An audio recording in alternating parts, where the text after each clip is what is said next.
Welcome, everyone. The president posted a video a couple of days ago, I do believe, from Fox News, reported on the birthright citizenship issue continuing to creep into American politics and society. And here's something interesting that they reported. Also, thank you, Eric Daughtry over on X. Follow him for great news and updates.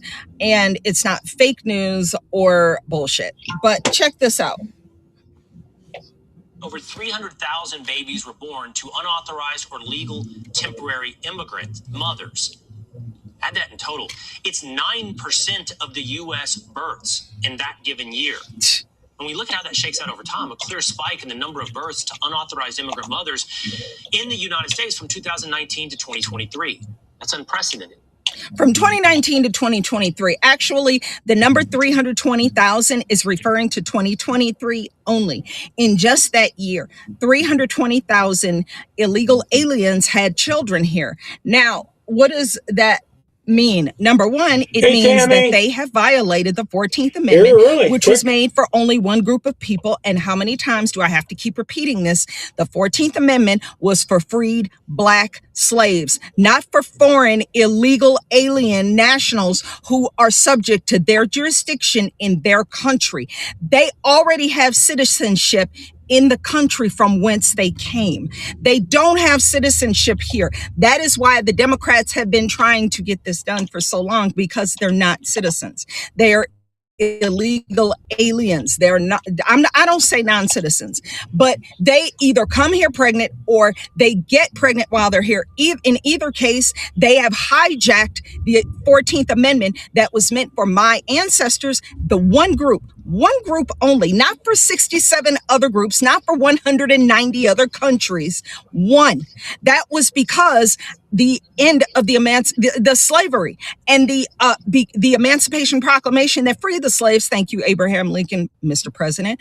And my ancestors did not have a place to call home. So, these people are here. We brought them here. We got to give them citizenship. That was for my people, mine.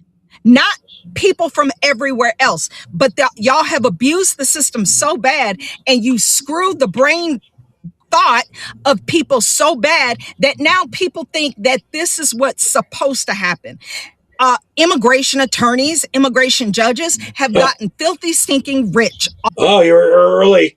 You can only do that through the Rumble. Off of illegal aliens and their anchor babies. This is ridiculous. Do you know how much this is costing? I always have an opening clip, Costing us, because that matters up to 2 too. minutes long or so. Oh my gosh, let's check it out, because there is a financial cost to this, because I guarantee you that these hoes, when they get here, they ain't got no damn money. They're not coming here with their pockets fat, or else they wouldn't need to come in here and steal my money and get on welfare and through the Office of Refugee Resettlement from the day you arrive and start getting all this free shit on my dime. So the cost of having a baby, the average cost, according to UW Health, is around, we'll say $30,000, because that's for a C-section. But you include the Band-Aids, the pillows, the night stay in the hospital, the nursing staff, the anesthesiologist, the medicine, all the drugs, and all the accommodations and everything that goes along with having a birth. And oh my God, if you had a Tammy, what happens? It doesn't work on your phone, or what's the deal? Heather was saying that she's watching, but she can't comment. She doesn't have Rumble, but she's able to watch it. Birth, that's even more money. So that's around $30,000. So some people like Heather and a few others are watching. So you figure 25, 30,000, let's just say 25. So they will see your comments. To be fair. San Fran, 30,000, 320,000 for over there, carry the two. Yeah, that's $8 million in 1 year. $8 million. And you might say, well, that's not a lot of money. Bitch, we could have used that for a lot of other things than giving it to these illegal aliens who wasn't supposed to be here in the first place. We don't need to keep allowing this, or we're just gonna keep giving money to these people for no reason. No, that should not happen. And let's not forget that you had to pay for all their prenatal care, all their vitamins, all of their supplements, all of their doctor visits. And oh my God, if they're high risk pregnancy, that's even more money. Yeah, you had to also pay for whole place for them to stay, everything. For their postpartum care and their kid all the way, and all their immunizations and leading up to 1 year and their 1 year checkup and every appointment after and all their schooling. That. And then, your 5-year checkup, and you gotta have braces. Orthodontist, we pay for that too. Bro, this shit has to stop. They don't have no money. And even if they are working under the table selling shit out their house, it don't matter. They still on Medicaid. This program is costing us hundreds of billions of dollars every year. And a lot of that reason is because illegal aliens are on it. Birthright citizenship was for Black folks, not for everybody else who wanders in here. And by the way, you need to start CBP, TSA, everybody who works at the airport. When these pregnant hoes come in this country, don't let them get out the gate. Turn their monkey ass right back around. If you see clearly that they getting ready to drop that load, turn them around. Go to your country, have your baby, and maybe you can come back. You cannot come here pregnant because you'll overstay your visa. We know the game now. We're hip to it. Don't let them in if they're knocked up. Don't let them in here. We've had enough of taking care of your anchor babies. Well, that's all part of their plan. There's actual groups that help them do this and all that kind of stuff. I want to play a little bit of other stuff before I get to the main topic. Here's Katie Hopkins there with their batch crap bonkers. Breaking news here in Batshit Bonkers Britain, Newcastle to be precise, where first up the Brits sent a naval vessel over to defend Cyprus, but it has broken down in the Med. Yes, HMS Dragon is to be renamed HMS Lazy Lizard. Do remember there was a time when Margaret Thatcher was able to summon a naval fleet within 48 hours, send it 8,000 miles away and retake the Falkland Islands within 73 days. Oh, I miss those times of Great Britain. In other news, over in Canada, an elected representative of the Canadian people is concerned about something that happened to trans people or bi-curious people or someone. And she said, this is abhorrent. We should be concerned about the genocide of the MMIW. A family you deport together stays together is what I say, Tammy. 2SL. GBTQIA plus or something. Deal with the ongoing genocide of MMIW G2SL GBTQIA plus. This is abhorrent. Did you catch all those letters? Oh my God. Abhorrent. And finally, Rob Rinder. I'm sure they all claim victimhood. Warned you about this guy. He has licked his way up more greasy poles than a hooker working a Polish building site. I'm telling you, look at that picture. I don't know why, but it's giving me Oscar Pistorius vibes. That's it. Batshit Bonkers Britain. Yep. All right, I was going to do this about Islam and Irish. I think I want to do the Islam first. I don't know. Let me know in chat. I'm going to start with Islam type stuff. Let's start from the bottom of the list, and we'll go from the bottom to the top here. On this. Okay, here we go. Crackdown on an alleged anchor baby ring on Long Island. Prosecutors say more than 100 pregnant women from Turkey came here to give birth so their children... Turkey, which is Islam. ...were instantly granted U.S. citizenship. Investigators say the women then used benefits like Medicaid. CBS 2's Carolyn Gossoff reports from Suffolk County. An alert Smithtown town employee noticed a strange pattern of birth certificates. 5 babies from one house at one time. An investigator doing pretty good on holding them back from coming in the borders. I know it's never 100%, but they're doing good. Led to an international fraud scheme, an alleged birth tourism ring operating on Long Island for 3 years. The defendants fraudulently facilitated the births in the United States of approximately 119 Turkish children. And those children now hold birthright U.S. citizenship. It's the 14th Amendment that grants citizenship to any child born in the U.S. Officials say in this case, ringleaders brazenly advertised in Turkey. Translation, if you believe your baby should be born in the USA and become an American citizen, you're in the right place. What's illegal, alleged lies to obtain travel visas, fraudulent Medicaid claims for babies and moms who stayed at 7 birth houses across Suffolk County. Women paid up to Birth houses. $10,000 each for accommodations and free health care paid by U.S. Oh, everything for the rest of their life will probably be free. taxpayers. They're doing it on the backs of the taxpayers. They're milking the Medicaid system. 6 people arrested, charged with money laundering and $2 million in Medicaid fraud. Birth tourism has gotten the president's attention, who recently closed some loopholes. It is estimated that over 30,000 childbirths. I guarantee if the Democrats get back in power, they'll reopen them up and then some. Occurred in the United States last year alone. We got to vote it permanently into law. We definitely still need to keep the House in that. Well, I agree. The mothers who participated were not charged. Investigators say many of them have returned to Turkey with they're doing that in Texas, coming across the border and having babies. their babies who will I should say they were. remain U.S. citizens. They may remain, huh? I don't know. That case is coming down soon, so we'll see.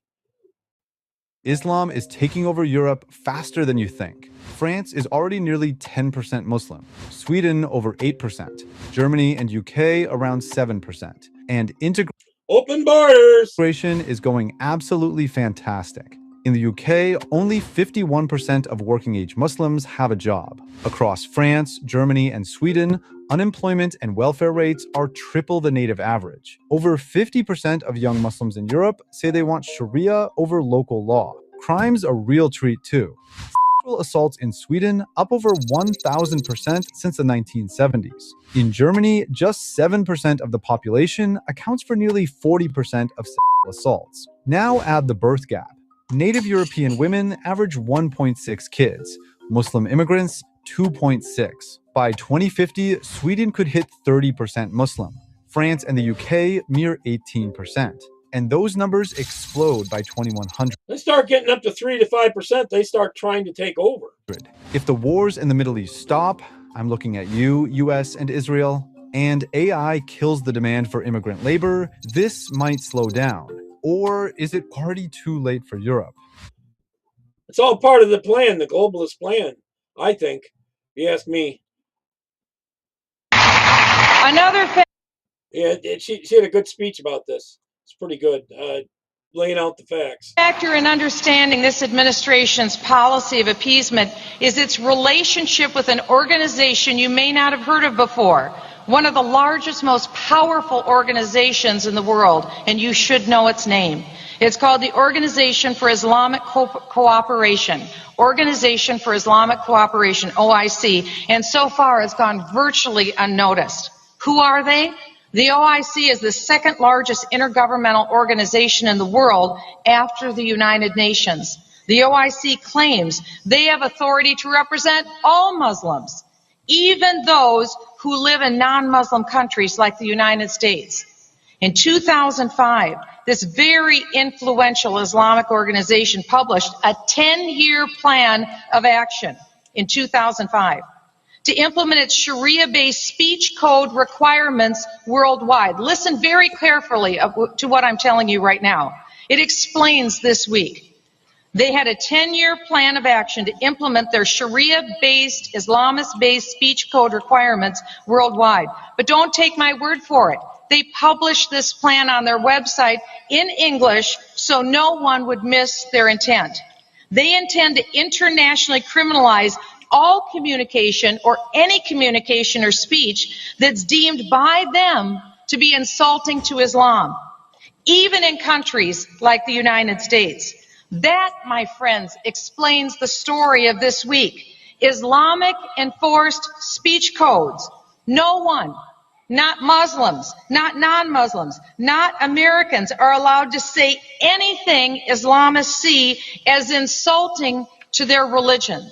They intend to force us to kiss our freedom of speech and religion goodbye, and that's why we're being forewarned today.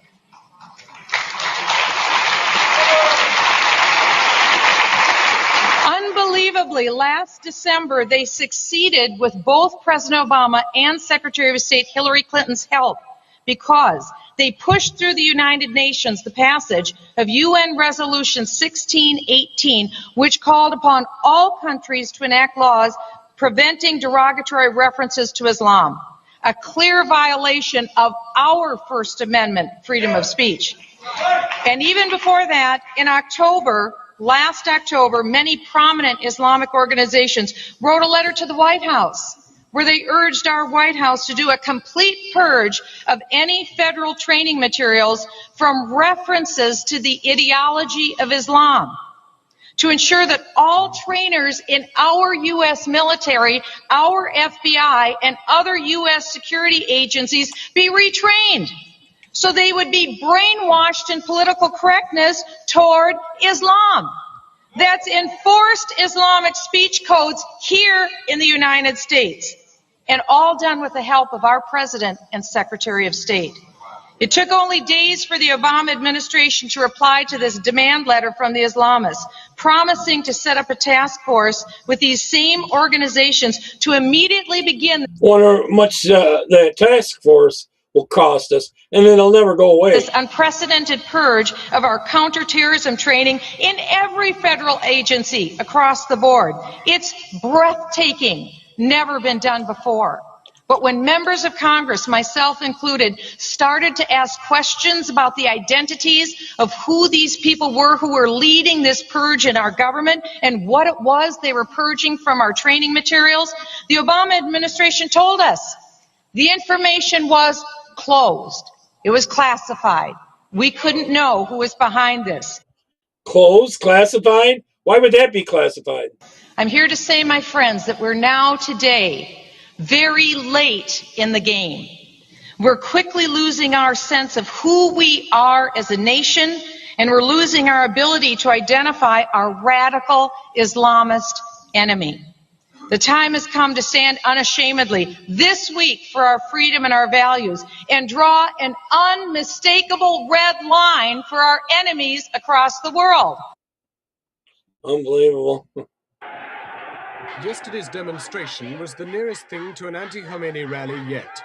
The imposition of Islamic law here has started with an order to women to cover their heads in government offices. It's 1979 when they took over. Many are furious.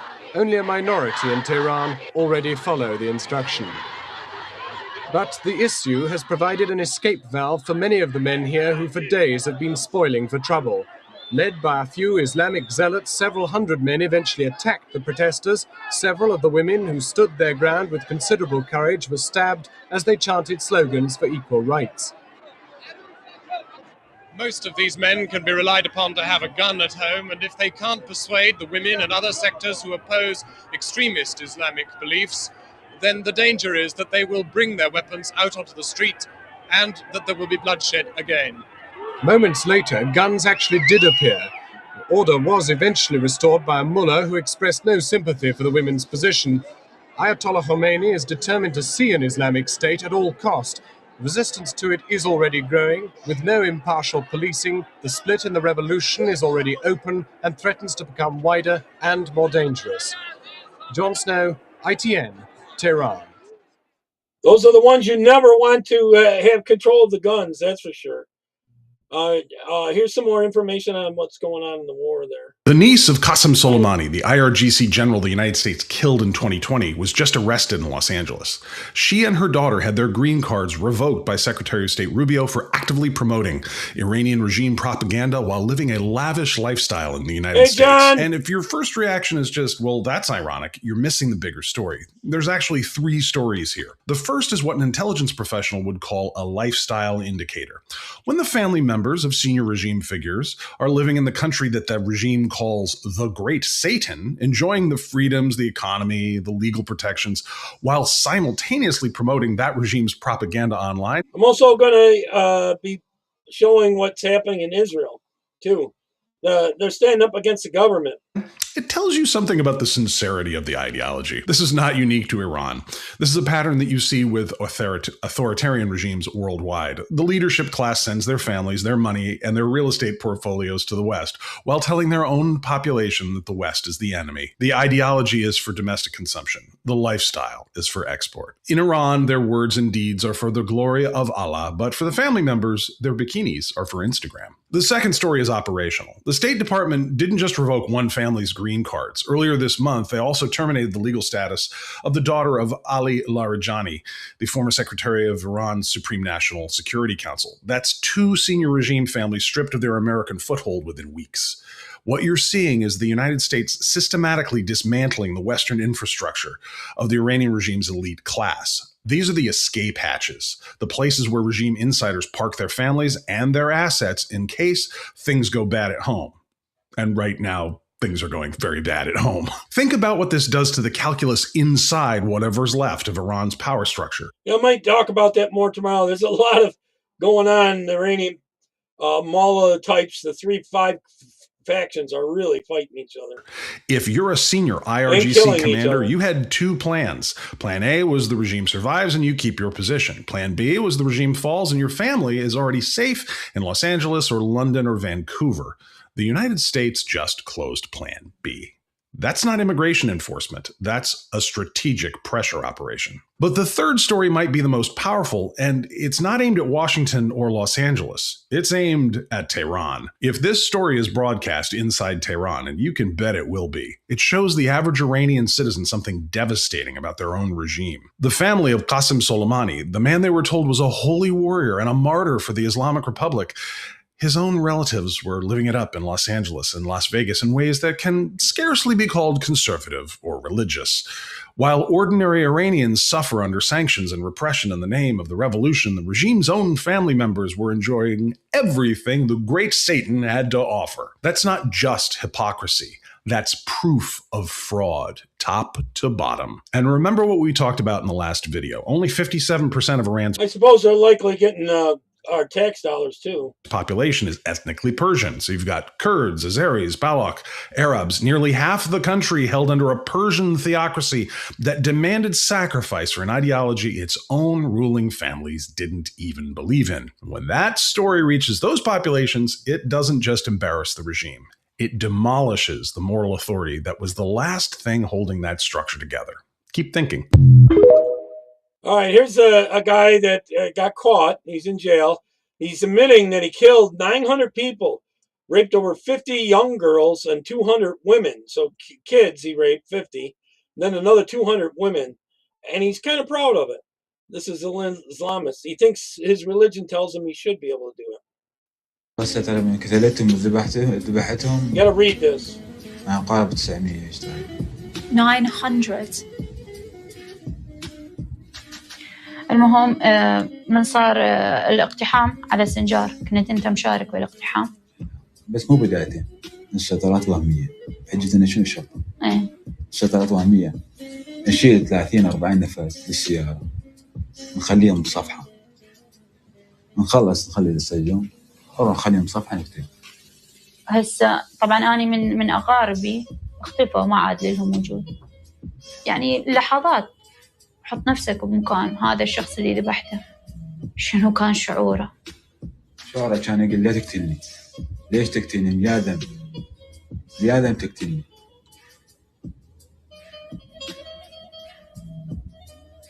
How many they were telling him don't kill me. What do you want it to? How many children do you think you've raped over the years? لهي الفترة بقيت وياهم تقريبا أقارب تقريبا بال50 هذا بالنسبة لنا كانوا صغار 15 50 kids ولا كبار تقريبا أقارب فوق ال 200 over 200 What was going through your mind? Talk to me. Tell me what you're thinking when these girls are screaming for you to stop and you don't, you continue. والله هي حالة ممارسة الجنس يعني كل شخص ما يقدر ينفصل عن هذا الشيء يعني هي إرادة قوية يعني رغم ما شيء قد كانت تمنعني من هذا الشيء يعني بس منها أخلص وياها يعني أشوفها تمشي يعني ينكسر قلبي عليه. لو ان قلبك طيب ما تاخذ 3 بنات وتغتصبهن يوميا. صحيح بس يا تعرفي وضع الشاب يعني. لا هذا ما تبرير. انت كنت تستمتع بهذا الشيء. صحيح. He says he enjoys it. بس بوقتها كنا مضغوط عليه. أنا مضغوط علي هذا الشيء. أنا مريض من عندي هالشيء. أنا إذا ما أسوي هذا الشيء. اوكي هسه احكي لي شنو هو الضغوطات اللي صارت وشنو هذا الشيء اللي انراد من عندك. هسه احكي لي اياه. أنا وياك وجه لوجه. أنا وحدة من Pretty sick, and we should allow that more in here. That's why part of the reason why stopping in Iran, because they support 90% of the financially support 90% of these terrorists coming. All right. Okay, so these are the exact This is in Texas, I believe.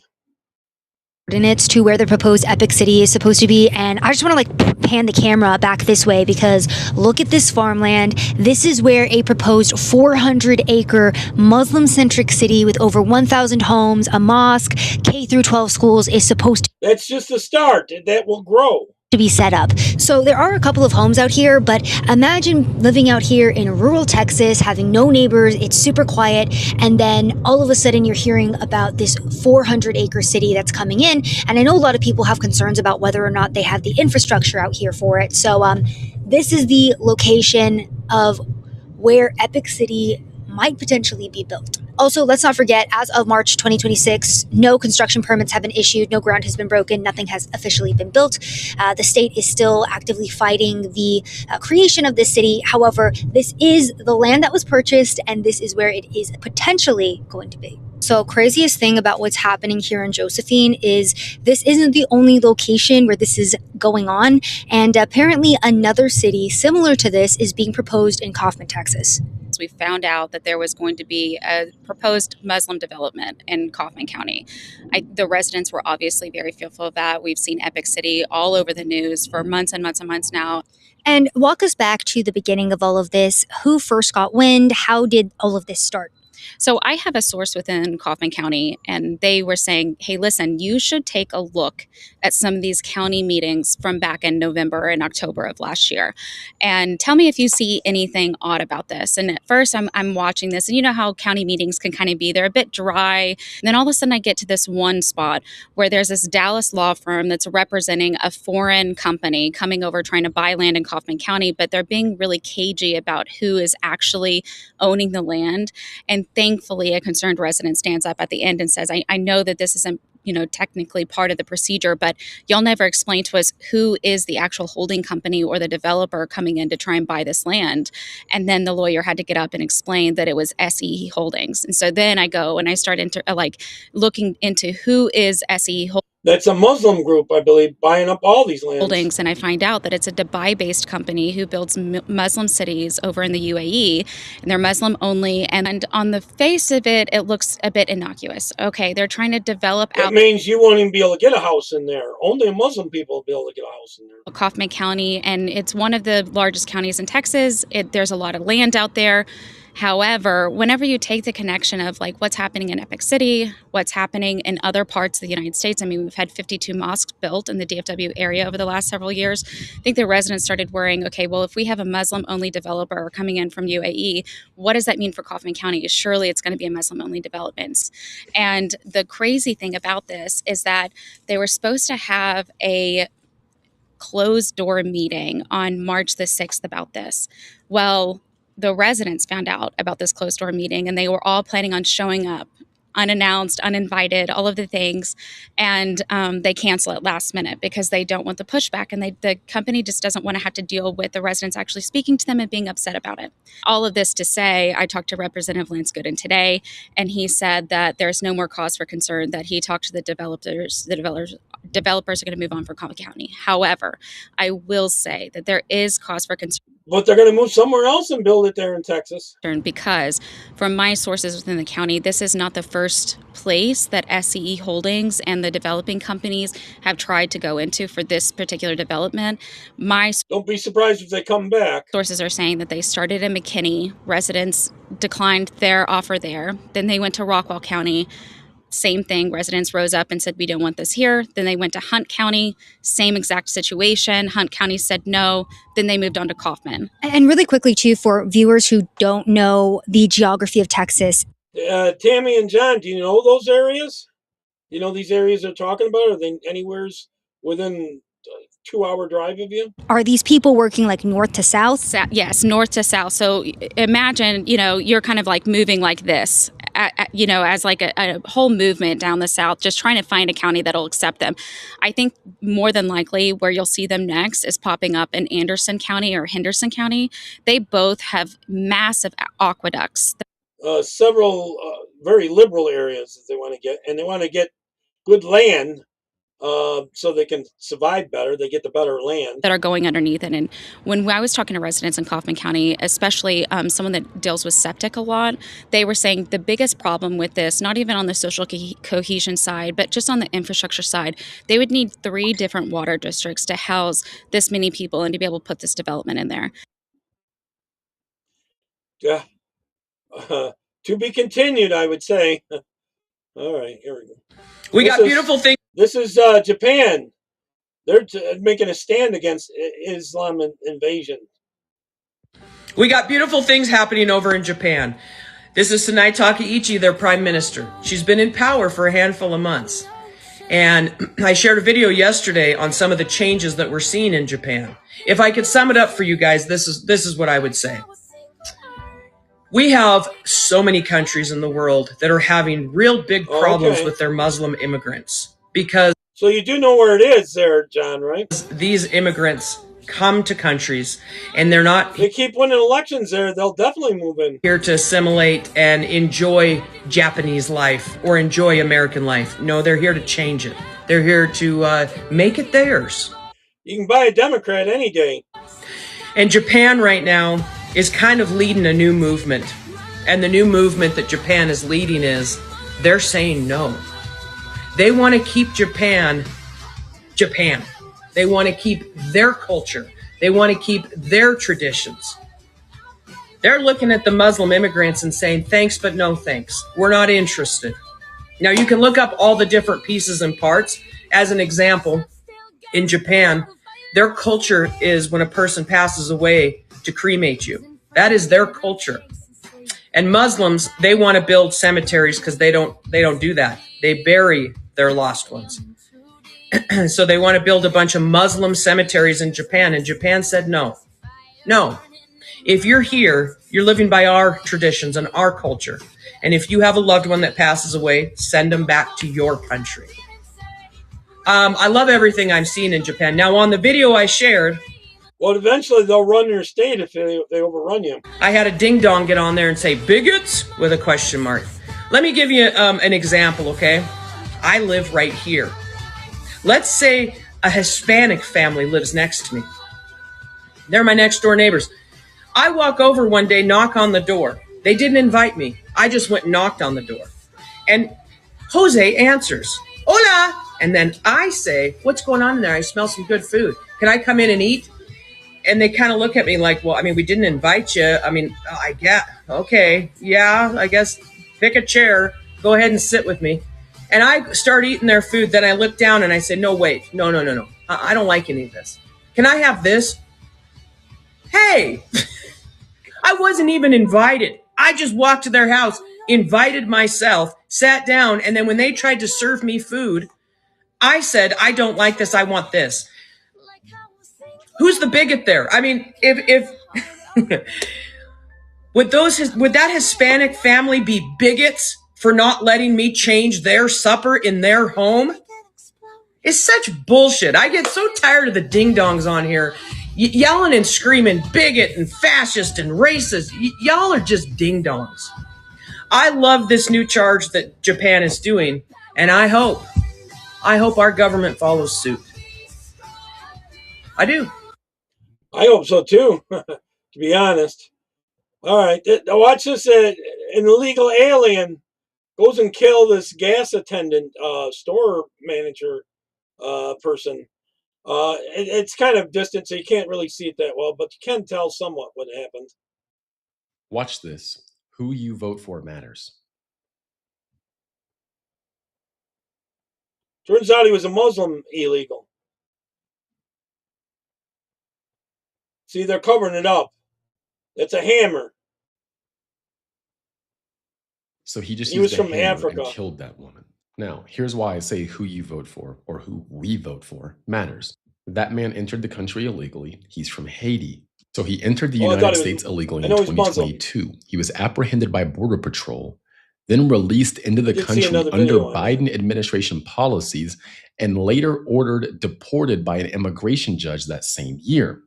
However, DHS then shielded him from deportation by granting him temporary protected status for Haiti. So the reason this man was in our country and was able to do this is a direct result of Democrat policy.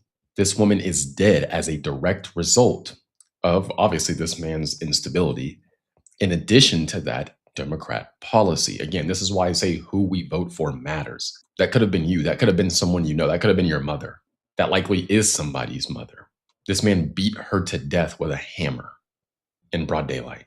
Again, let's see how many Democrats we see talk about this. Because they love to talk about how they care and want to take care of people, but they never highlight the results of their policies. Again, who we let into our country matters. How we vet who we let into our country matters. Literally said, hey, we know you broke the law. We know you came into our country the long way, and we're going to reward that behavior and give you temporary protected status. What does that do? That incentivizes more people to break our laws and do things the wrong way. And again, this is about political power. Democrats aren't doing this out of the goodness of their heart. They are doing this because they want to offset the losses they're going to see in the next census, which then trickles down to apportionment in the House of Representatives, along with electoral votes in the Electoral College. So they want more electoral votes, and they want all spending starts in the House. More representation in the House, and they see letting illegal aliens into the country as a way of doing that.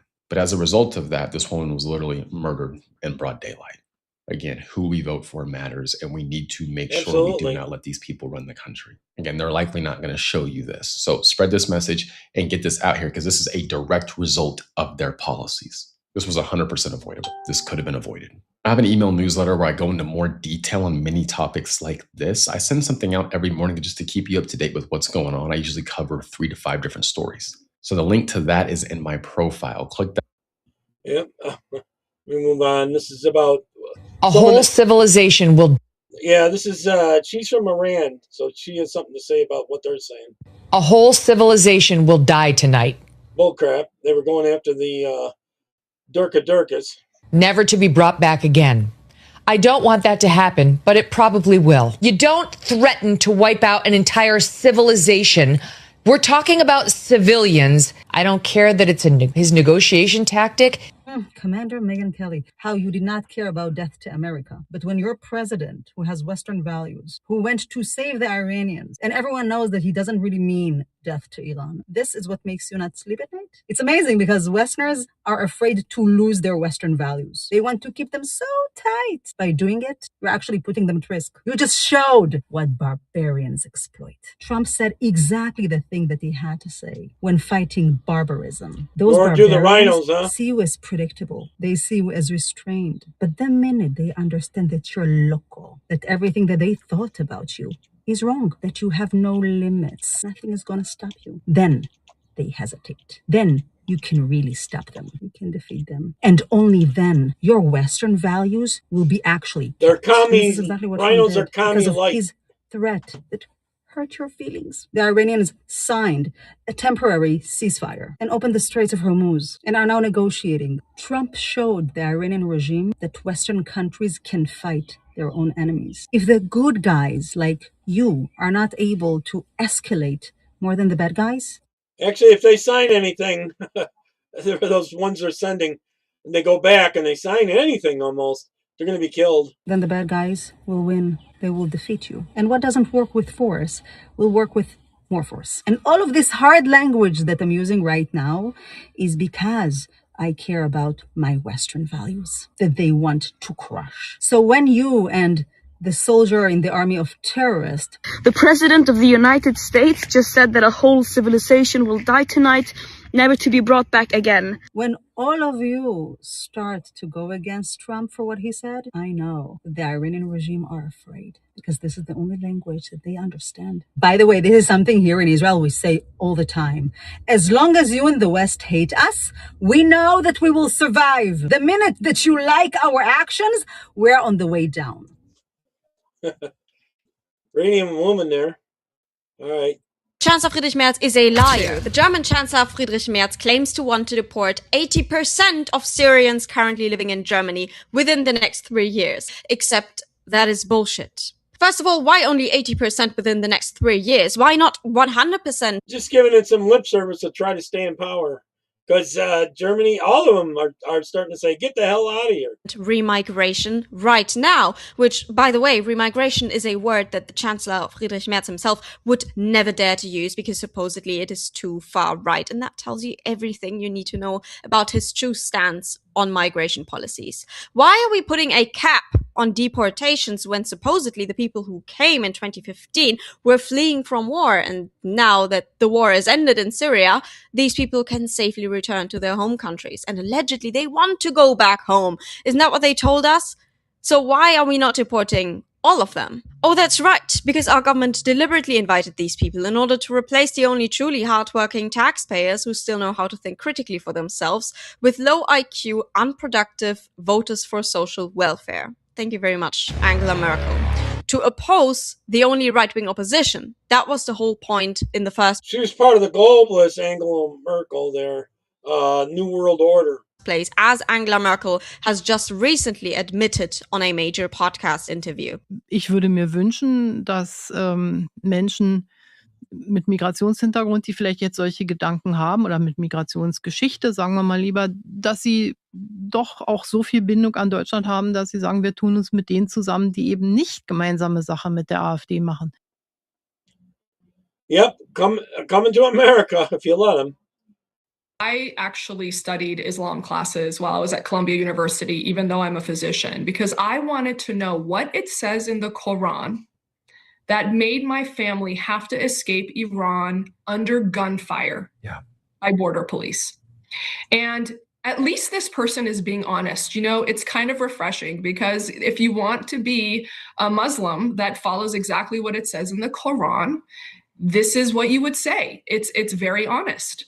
I agree that we need more moderate Muslims that say maybe we don't need to take the Quran literally, but I've read the Quran. I know what it says to do to Jews in the Quran, and no one can deny it to me because I studied it. Yeah. So at least this person is being honest, but Sharia law is not compatible with the West and the freedoms that we enjoy here. Women are worth half as much. Women need their husband's permission to travel outside the country. And read be next.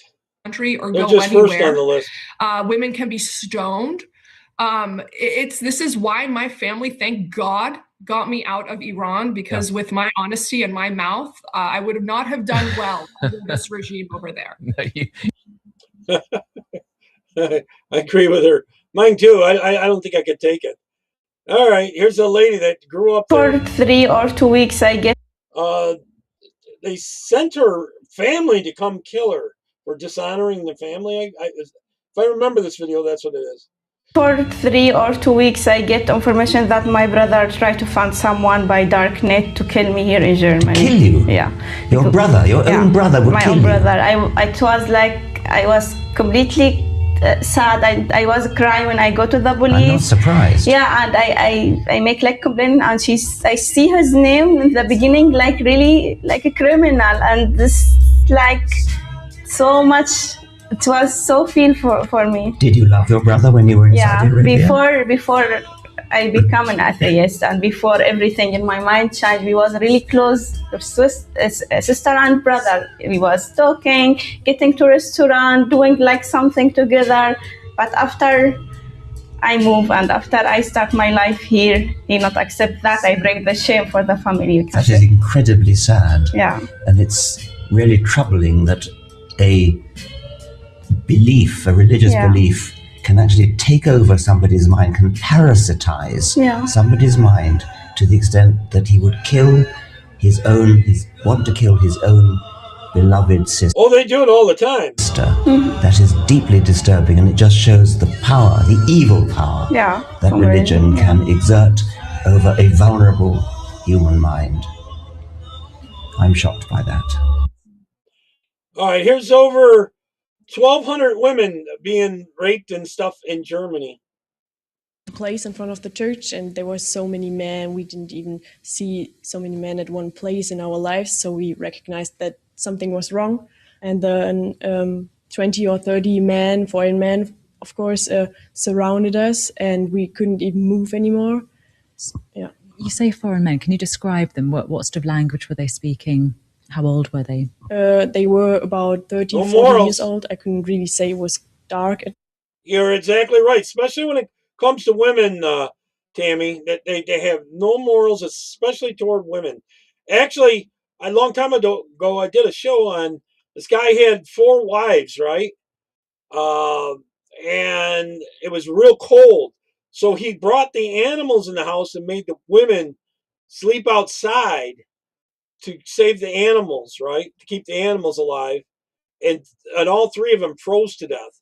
3 of the 4 froze to death because he kept one inside, one of the women, the head woman, inside the house. Then he just married new wives. They treated their wives worse than animals, and they beat them like that, and they work them worse than animals too. Of course, and we thought they were Arab or something. We couldn't really describe, but you couldn't see any faces, and they weren't also speaking German, not English, not Spanish, just some language you didn't know. Did they say anything to you? No, they didn't talk to us at all, but between them they talked, but we didn't understand, and everyone was screaming, and there were so many voices, so we didn't recognize anything. And what did the men do? They just grabbed our arms or tried to, like I said, tear us apart and pushed our clothes away and so on, and tried to get between our legs or I don't know where, and just got everything we had in our pockets and so on. It must have been very frightening for you. What on earth were you thinking? Of course, but I think in the situation you always don't really think. You just want to get out of it. And after that, thoughts came to our mind, but we just were happy that everyone survived or everyone... See, not all, Texas, not all Iranian people are the same. If it came before 79, they probably, weren't extremists, The extremism came in when the Ayatollah came in, and now you would say less than 5% of the ones there are extreme. Came out of it without any danger, and yeah. Now you've had a bit of time to reflect. Yeah. What are your thoughts? Yeah. How do you feel about before that, what right? happened? Or during? Okay. I think at all. Hey, Gregory. German police or at all the police in the whole world I think should think about what they are doing now and what they are doing to help us, because this is not a situation that's normal in Germany or in any Western country, and we are all very shocked that this could even happen, especially at an event like New Year's Eve. Yep. Greg, you got to see this one. This is a Christian debating a Muslim. Watch this. He accuses him of being Jewish, but he's Christian actually. I hope that's not an Israeli tattoo on your forearm. I really hope I'm not debating a Mossad agent today. This is Hosea 4:6. Did Mossad write the Bible? My people are destroyed for lack of knowledge. Now let's talk about Aisha. You say she hit puberty? Yes. What's the research that shows that? The research shows that there are hadith mentioned where she played with dolls. Older than 16 years old are not allowed to play with dolls. She was older than 16. Wait. If she played with dolls, that means she's younger than that. Oh, she wasn't a child because it was allowed in the household. The prophet let her sin then? Because it's forbidden to play with dolls if you're a teenager. No, but here's so the let her problem. sin? Here's the problem. You let her sin, right? Don't ask me a question that you're not going to like the answer to. I'm giving you plenty of good answers. No. Yeah, have you heard of the study Evolution, Development, and the Timing of Puberty, which shows that in the Middle Ages and the medieval period, it's impossible, biologically speaking, for a girl to have reached the age of menarche by the age of 9. The earliest it started was 11. You're telling me that Aisha radiallahu anha was 9 years old? Yeah, that's what the hadith says, 51:34 of Sahih al-Bukhari. Are you ready to stand on Judgment Day to prove that to God? Yeah. I'll be honest with you, Michael. difficult. Debating you was probably the easiest thing I've ever done. Yeah, you did so well. Let me reiterate. Islam leads to horrible societies. If you are promoting and spreading Islam, you are making the world a worse place. And this is a serious problem for the truth of Islam, because the Quran says they are the best of people. Clearly, the Quran is wrong, because they're not creating better societies. The Christians are creating better societies. The Quran is false when it says they are the best of people raised up. There's no evidence of that. Islam is taking us backward. It wants to take you back to that kind of world. That's why we see so much violence in Islam. Christianity has created the modern world that we live in today. The reason why we're so peaceful, the reason why we have more democracy has a large part to do because of Christianity, whereas Islam is stuck in the past. The problem is that his religion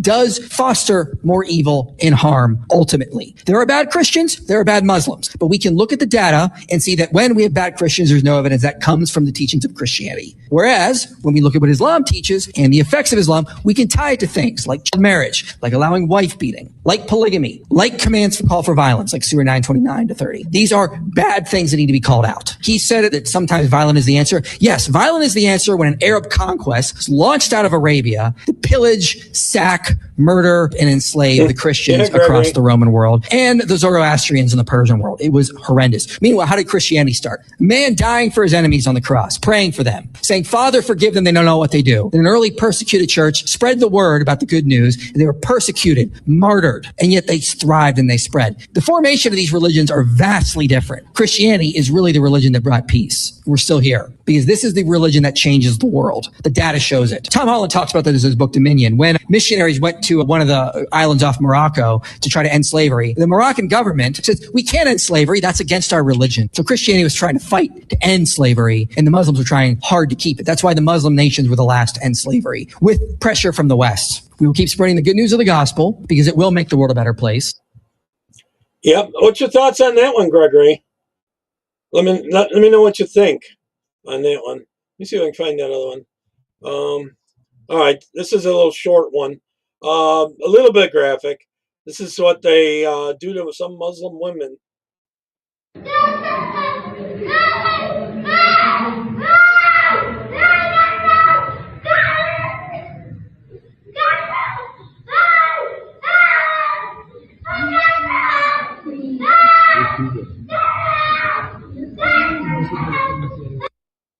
Hanging the women upside down. I've seen some worse where they're actually hitting them while they're upside down. It's unbelievable. This one I don't have the label on. I forgot what it was. Oh yeah, this is in Iran. Some of the people are starting to step up. The forces of Iran, the Durka ones, are the ones with the motorcycle. The people are coming out and starting to attack them and kick them out of there.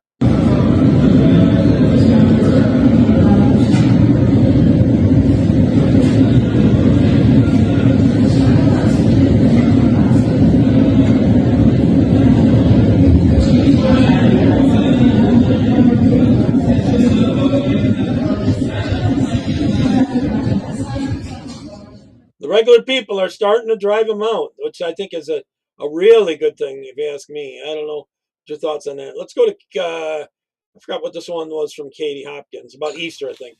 Breaking news here on Easter Monday, where the British military have announced that their Defence Readiness Bill will not be presented to Parliament because it's not ready. In Blackburn, a lady called Fajita Patel, who campaigns in a full burqa and a face covering and niqab, has appeared on her campaign posters in a full burqa and a face covering. She says she's hoping to get a lot of the postal votes.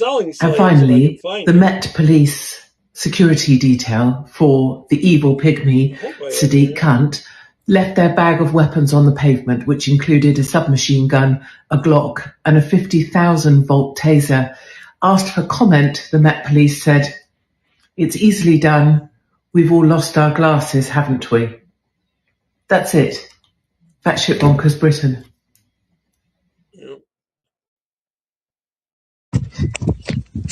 Oh, this one's a bit graphic. This is when we rescued the pilot.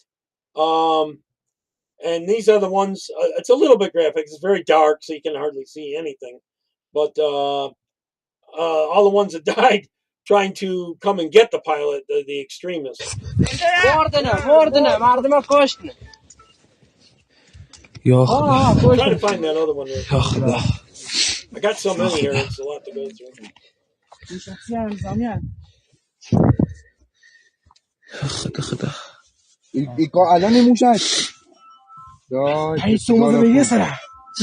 Soon I'm going to go over to the Irish stuff.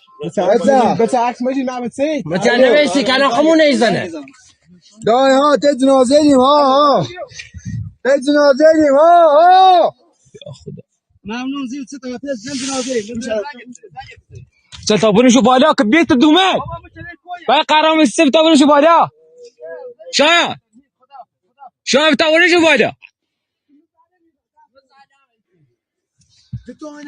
Hey Mark, I didn't see Mark was in here. Someone mentioned him. I do have a slavery video on where they're actually selling them, but I can't find it. Maybe it's in the other folder.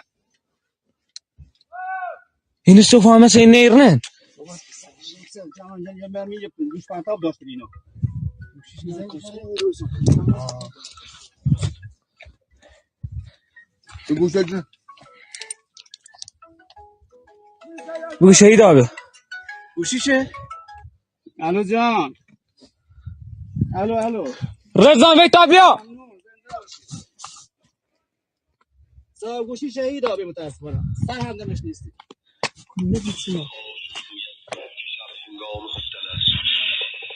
خداحافظ Yeah, it's all kind of blurred. Why is there getting any signal? یا خدا Their internet's down.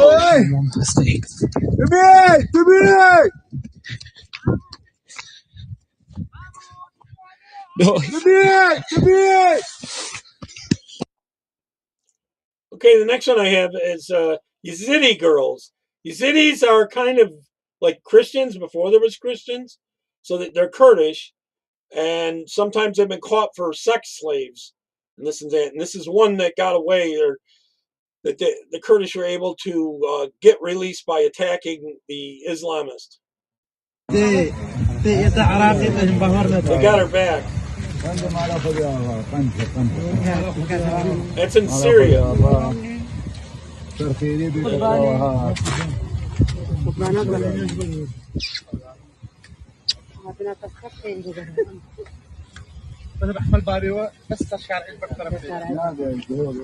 They got her out.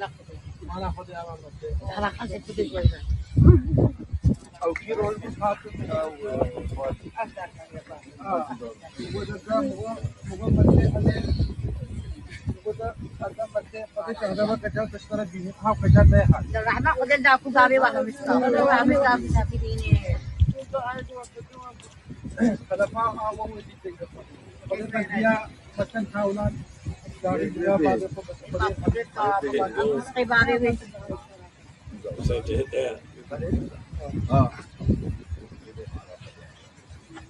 There it comes.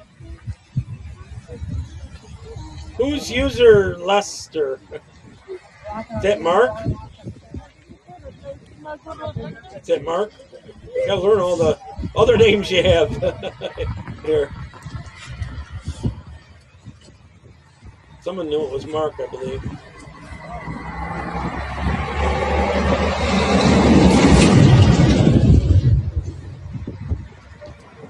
The Kurdish ones are the ones that know how to fight and they can go and rescue their people.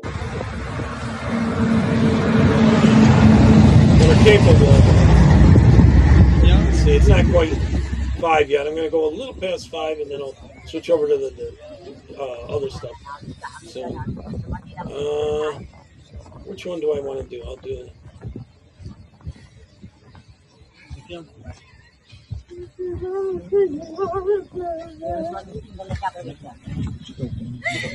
Oh, here's the slave one. Here we go. These are, I might have played this before, but I'll play it again. This is in Africa, Islamic world. They're selling them as slaves, people that they've caught. 400. 700. 700.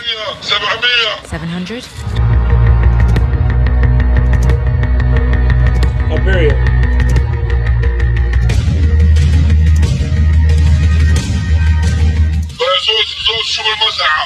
Hey, Mark.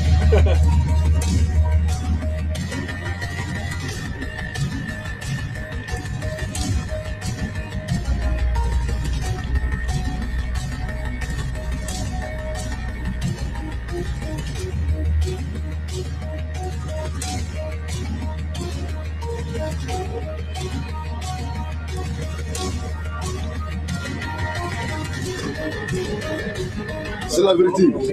C'est la vérité. On vend l'homme là-bas.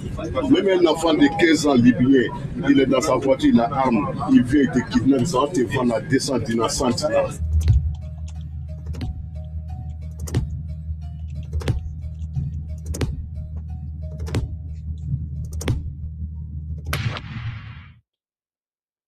I'll read your comment in a second, John. I just seen it. Boy, this one's a little graphic, but very short. Well, it's kind of short. There we go. Watch what happens in a second. Everyone who says no to war is helping this to happen in Iran right now. Like exactly this. And you might think I'm being too offensive, but unfortunately, this is the reality in Iran. And if you say no to war, you're helping this to continue. Today, Amir Hossein Hatami, an 18-year-old Iranian, was executed. This is the 5th execution in 5 days. Here. And God knows how many more are waiting right now. Right now. Oh, I seen that today. I seen that post today about they're claiming the Alamo was Islamically built. Oh boy, it's just so ridiculous. They're kind of doing that over in England too, claiming that Muslim had built everything in England too. And I think they're starting to teach it as history, right, in the classrooms. It's ridiculous. If they take full control, they will teach that. They say history is controlled by those who conquer the other ones. Most people aren't showing up in the feed again. I don't know, Gregory. I see yours now. The problem is you say no to war. Let me go back to the other page. But you don't finish your sentence. No to war with whom? Yeah, Would you really say no to war with insane? evil? Would you really say no to war with a regime that is killing your family, your parents, your friends, your future, your entire country? Would you really say that? Like honestly, would you say that? Like anyone with dignity would support ending a regime that is destroying an entire nation. No healthy human being wants war. It's not a best option. It's not even a good option. It's not even a bad option. It's the worst option. But right now, it is the only option left. Please understand us. Hello, wake up. If you're not a regime supporter, I assume your intentions are great. You want to help people. You don't want people to die. But if you say no to war in this situation, it is the exact opposite effect. Look, we're in contact with our families inside Iran, although it's really challenging because they don't have access to internet for 30 days and sometimes it's impossible. But civilians are not the target. And yes, you might see some destroyed buildings, but that's because the regime officials are hiding between civilians, and that's exactly what they do all the time. It's going to be a nightmare if this war ends before the regime falls. You cannot imagine what would happen to people inside. The majority of Iranians are against the regime. Either you don't say anything about Iran, and it's okay, you can keep drinking your cappuccino. Or if you really, really care about human rights, then you know what to do, all right? I'm going to switch over to the Irish thing that's going on. It's a big deal over there, kind of. Which Colin was here? It's frustrating to see what's going on. Anyone know if Colin went out on a date yet, or what's going on there? In London, especially when the mayor of London is becoming a part of these sinister activities. I mean, people born and raised in Muslim household like myself, we know that there is nothing in Islam, in Quran, in Hadith, in Islamic discourse, in ritual tradition. Yeah, Mark, I seen that too. They're trying to say blacks controlled England too at one time. And norms that suggests or instructs. They say that here in America, blacks built all of America, I guess, somehow. The followers to make such arrangements, to offer prayer in the streets. Yes, there have been some instances in Islamic history when Muslims, they did offer prayer. Gregory, it's the teachers' unions. They're pushing this crap. In battlefield or in the... They have to hate white Christians. White Christianity is their goal. The areas and places that they conquered, but that was the proclamation of victory, assertion, dominance. That was not a sign of assimilation. So I think it's very disturbing to see it happening here in London. And this also actually reveals that these individuals, Muslim politicians who have been pushing Islamic blasphemy laws by the back door, Islamophobia and the celebration of Ramadan, they are carrying a nefarious agenda in their minds. I mean, they are apparently incapable of espousing secular democratic British values that we espouse as a society.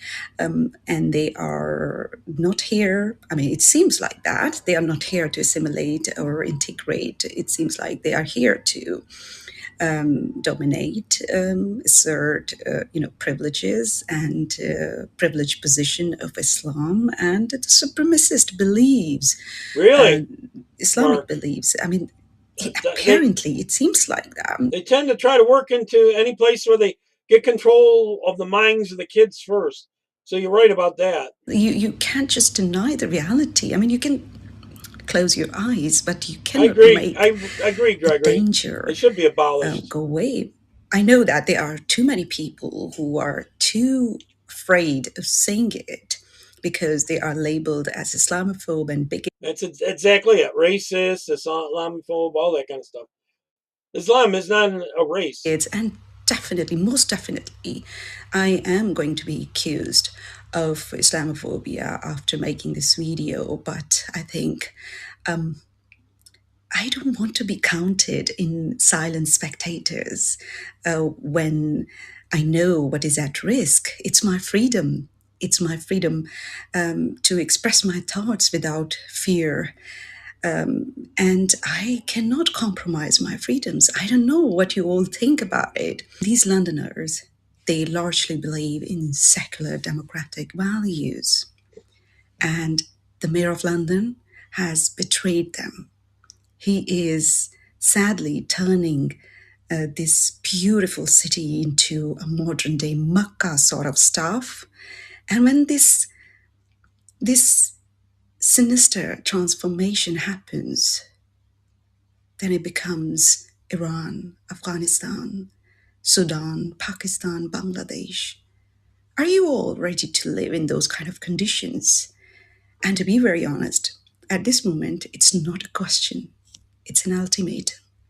Are you ready now? I'm not going to be silent. No, I know my freedoms are at stake. I have to speak out. I have to call it out for what it is. It is a manifestation of religious supremacy, religious dominance, and we don't want it in our secular democratic country. No, we don't want it. Amen on that. Any of our countries. Now they're trying to push this thing through the UK Parliament. Today, the government is going to take steps to set aside Christianity as the constitutional and cultural religion of the United Kingdom. It is going to do this by introducing what it calls an anti-Muslimness law, a law that doesn't just ban the criticism of Islam, the examination of Islam, the intellectual assessment of Islam, but actually it bans any criticism of its outward portrayal. So it's like a backward way of getting that through. Oh, this is for the Christians. Bullcrap. For example, things like the burqa and the niqab. And when you pass legislation which protects one religion over another, effectively as Christianity used to have protections in this country for over 1,000 years, when you change that round, you give that protection to Islam, and Christianity is exposed, has no such protection, Islam will become the dominant religion of the United Kingdom. This is much, much worse than an attack on free speech. This is a fundamental change. The commenting's working for me. To the constitution and culture of the United Kingdom. Today, the government is going to put in the last building block for the foundations to remove Christianity from the United Kingdom and replace it with Islam. Oh. Advance UK will have nothing to do Rainstorm? with this. The minute we are able to do so, we will reverse this law and we will bring to justice those that sought to do such huge damage to this country. This is an attack on the United Kingdom's very constitutional existence. It must not go unpunished. I'm not sure if I played this before, but this is about how Britain's cracking down on people so bad. Anything that's sharp right. Hurt me on my colleagues. Currently I'm being arrested for expressing freedom of speech. I currently am wearing a sign which says that the trans flag, which is included in the Pride demonstration at great lengths, equals mental illness, which is greatly the case. That is why young people have been mutilated. That is why young people have been, and that's why the Tavistock Clinic was closed down for mutilating young people. I'm now going to be searched. Apparently I'm provoking. Apparently what I'm doing is harmful. I've done nothing wrong. I've exercised my right to demonstrate. I've exercised my right to protest. I've exercised my inalienable rights, God-given. The UK used to be free. Did you remember those times? But in lockdown, we didn't see that, did we? We saw the police behave horrifically. We saw what the police doing. They wanted to see how well they could lock down. What? Freedom of expression, freedom of speech, inciting nothing. I had calm, rational debates with people. I was not disrespectful. I love people. I'm a Christian. Of course, police don't like Christians these days. Can I have your attention for a second? They prefer Muslims. As I said to you, no, actually, I identify as a woman. Can I have a woman search me? Yeah, Section 32 search, when you done by the arrest. 30 you right. Stu, are you right to report? Before we go, can you inform me of what's happened? So you've been arrested for a public order offence, which has been explained to you. I'm just going to count. 1, 2, 3, 4, 5, 6, 7, 8, 9 officers to arrest this man for wearing this sign. You need 9 officers to do that, apparently. This is what our taxes are going on, so hope you enjoy spending. Good Lord. 9 officers. And why should they be doing it? Now they're saying that they're going to stop doing this so much. Not quite so much arresting people for it, because there's so many people standing up to them. Oh, 10 and 11 officers now. Wow. Anyone would think that you thought he was a physical threat. Communist police, yeah. No, when it comes to someone getting their throat cut or something like that, nah. The wise words of raw milk conspiracy. No comment. What about gang rapes? They just let those go on.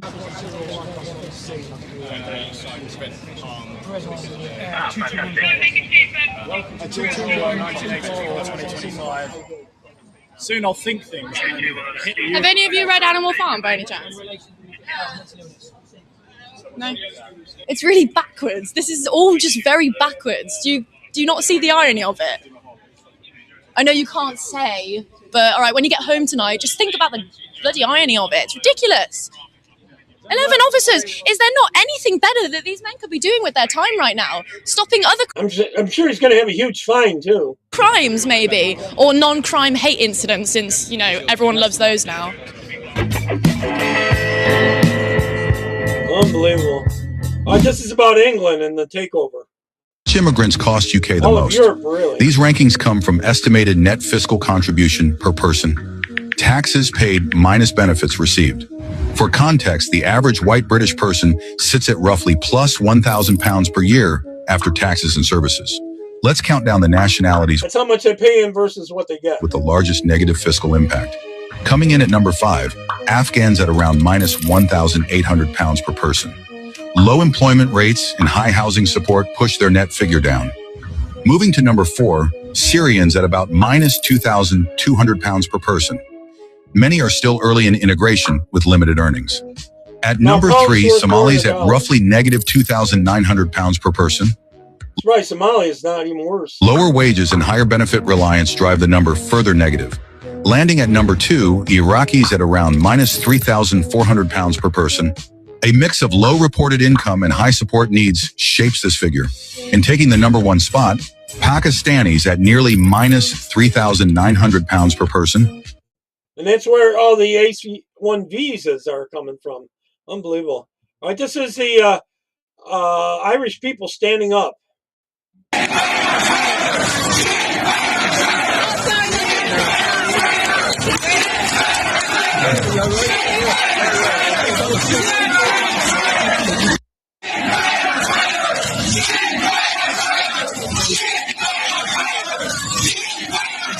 I agree about Tammy in Texas. John.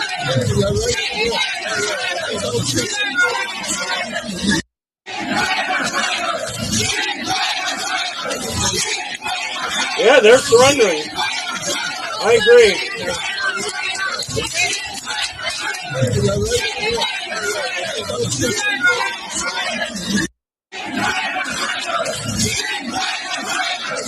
I agree, Mark.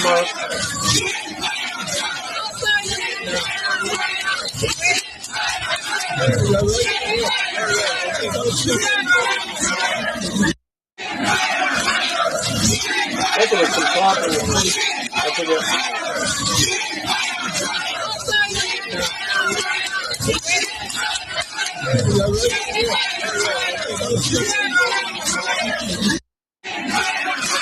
Well, there's more to this than this. I guess it's all just playing on a loop, but I thought it was pretty good seeing them standing up like that. Now here's the officials in Ireland. They're talking about getting the military involved. And this is a country, and we as a government protect the right for people to protest peacefully. It is something that we hold sacrosanct in this country, and it's something that needs to be protected. However, when you start to blockade fuel from actually getting out of depots, when you stop ambulances from getting through to hospitals, when you are stopping animal feed and produce that is needed to keep animals safe, when you have an animal welfare issue. Now, an animal welfare issue, I guess, huh? Emanating from this, there is a need to respond and to respond effectively. The Defence Forces will always and can always, through their mechanisms, through the aid to civil power, provide that support.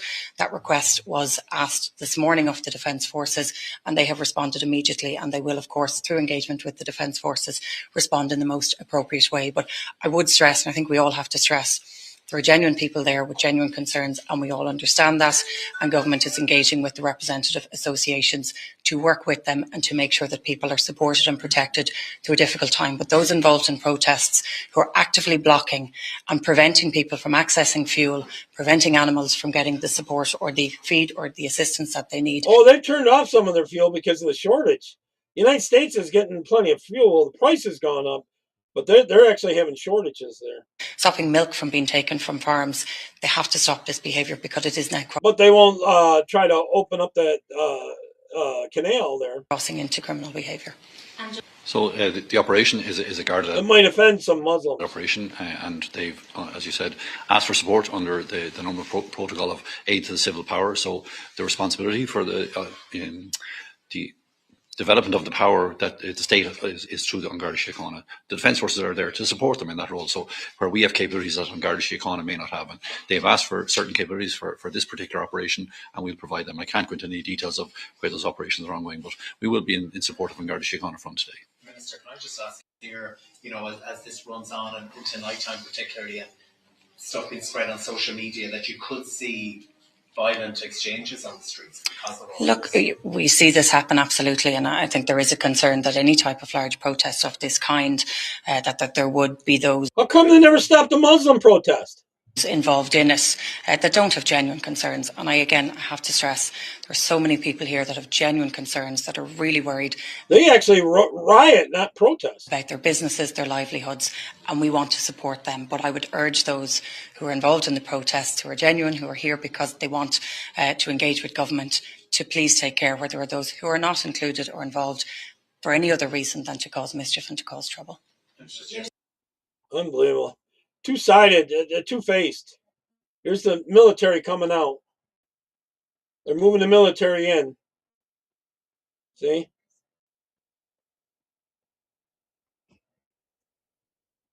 Here's some of the protests. Back in Shangang Green, where all the locals have gathered in relation to a protest. This house being allocated to foreign nationals. And the locals are out in force, so not happy here now in Ballymun, Shangang. I got to catch up on the gathered to have to say. I've been on the other page. You can see. Yeah, torn out. You're right, Mark. Should be happening in every area.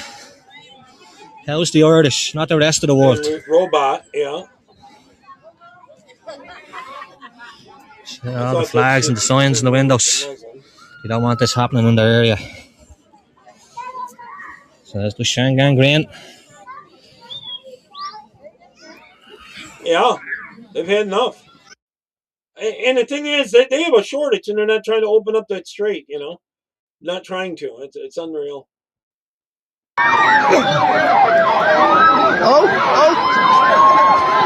Yeah, get them off him! Get them off him! Get them off him! Get off him! Get off him! Get off him!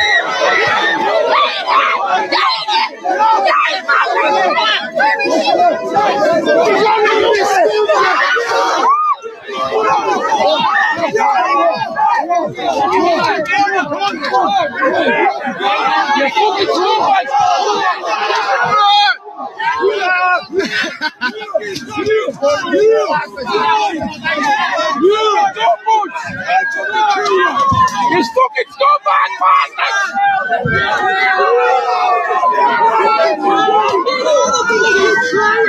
Fucking scum!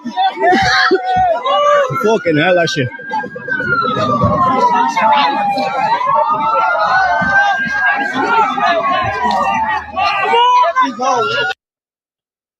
Yep. Now this is when it really all started. Originally, it was the Muslims fighting against the Irish people, and the Irish people still outnumber them at this point. So here's a little clip from that.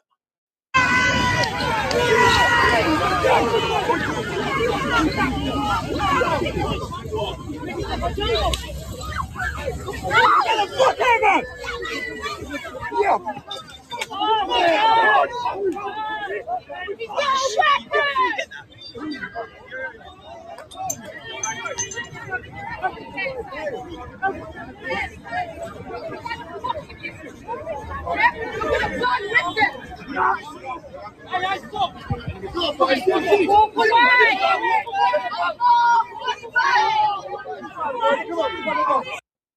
The Irish ended up winning this, by the way.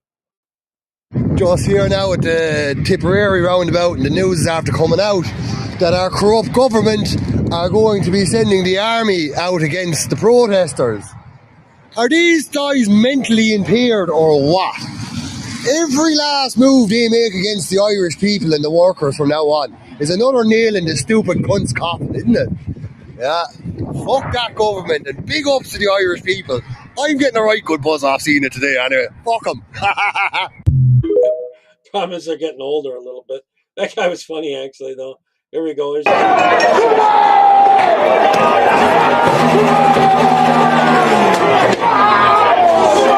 citizens are really rising up. They're getting a bit violent now.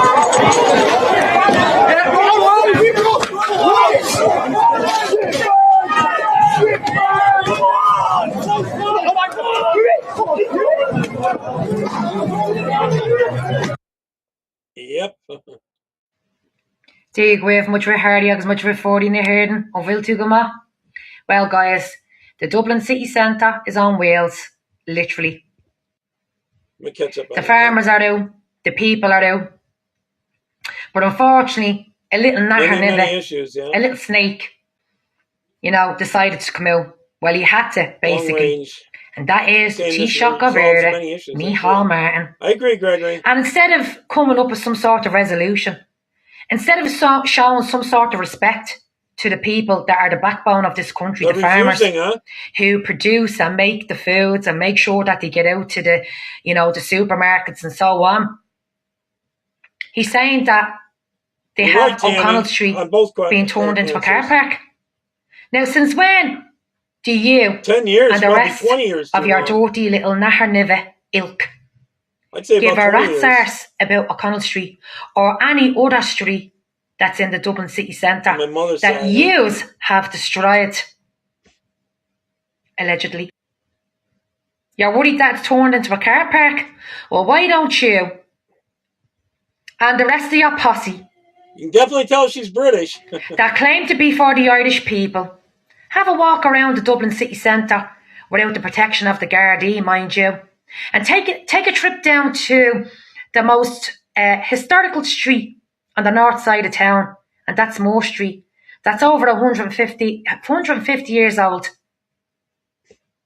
And talk to the local people that are trying to make a living, that are there generations through generations,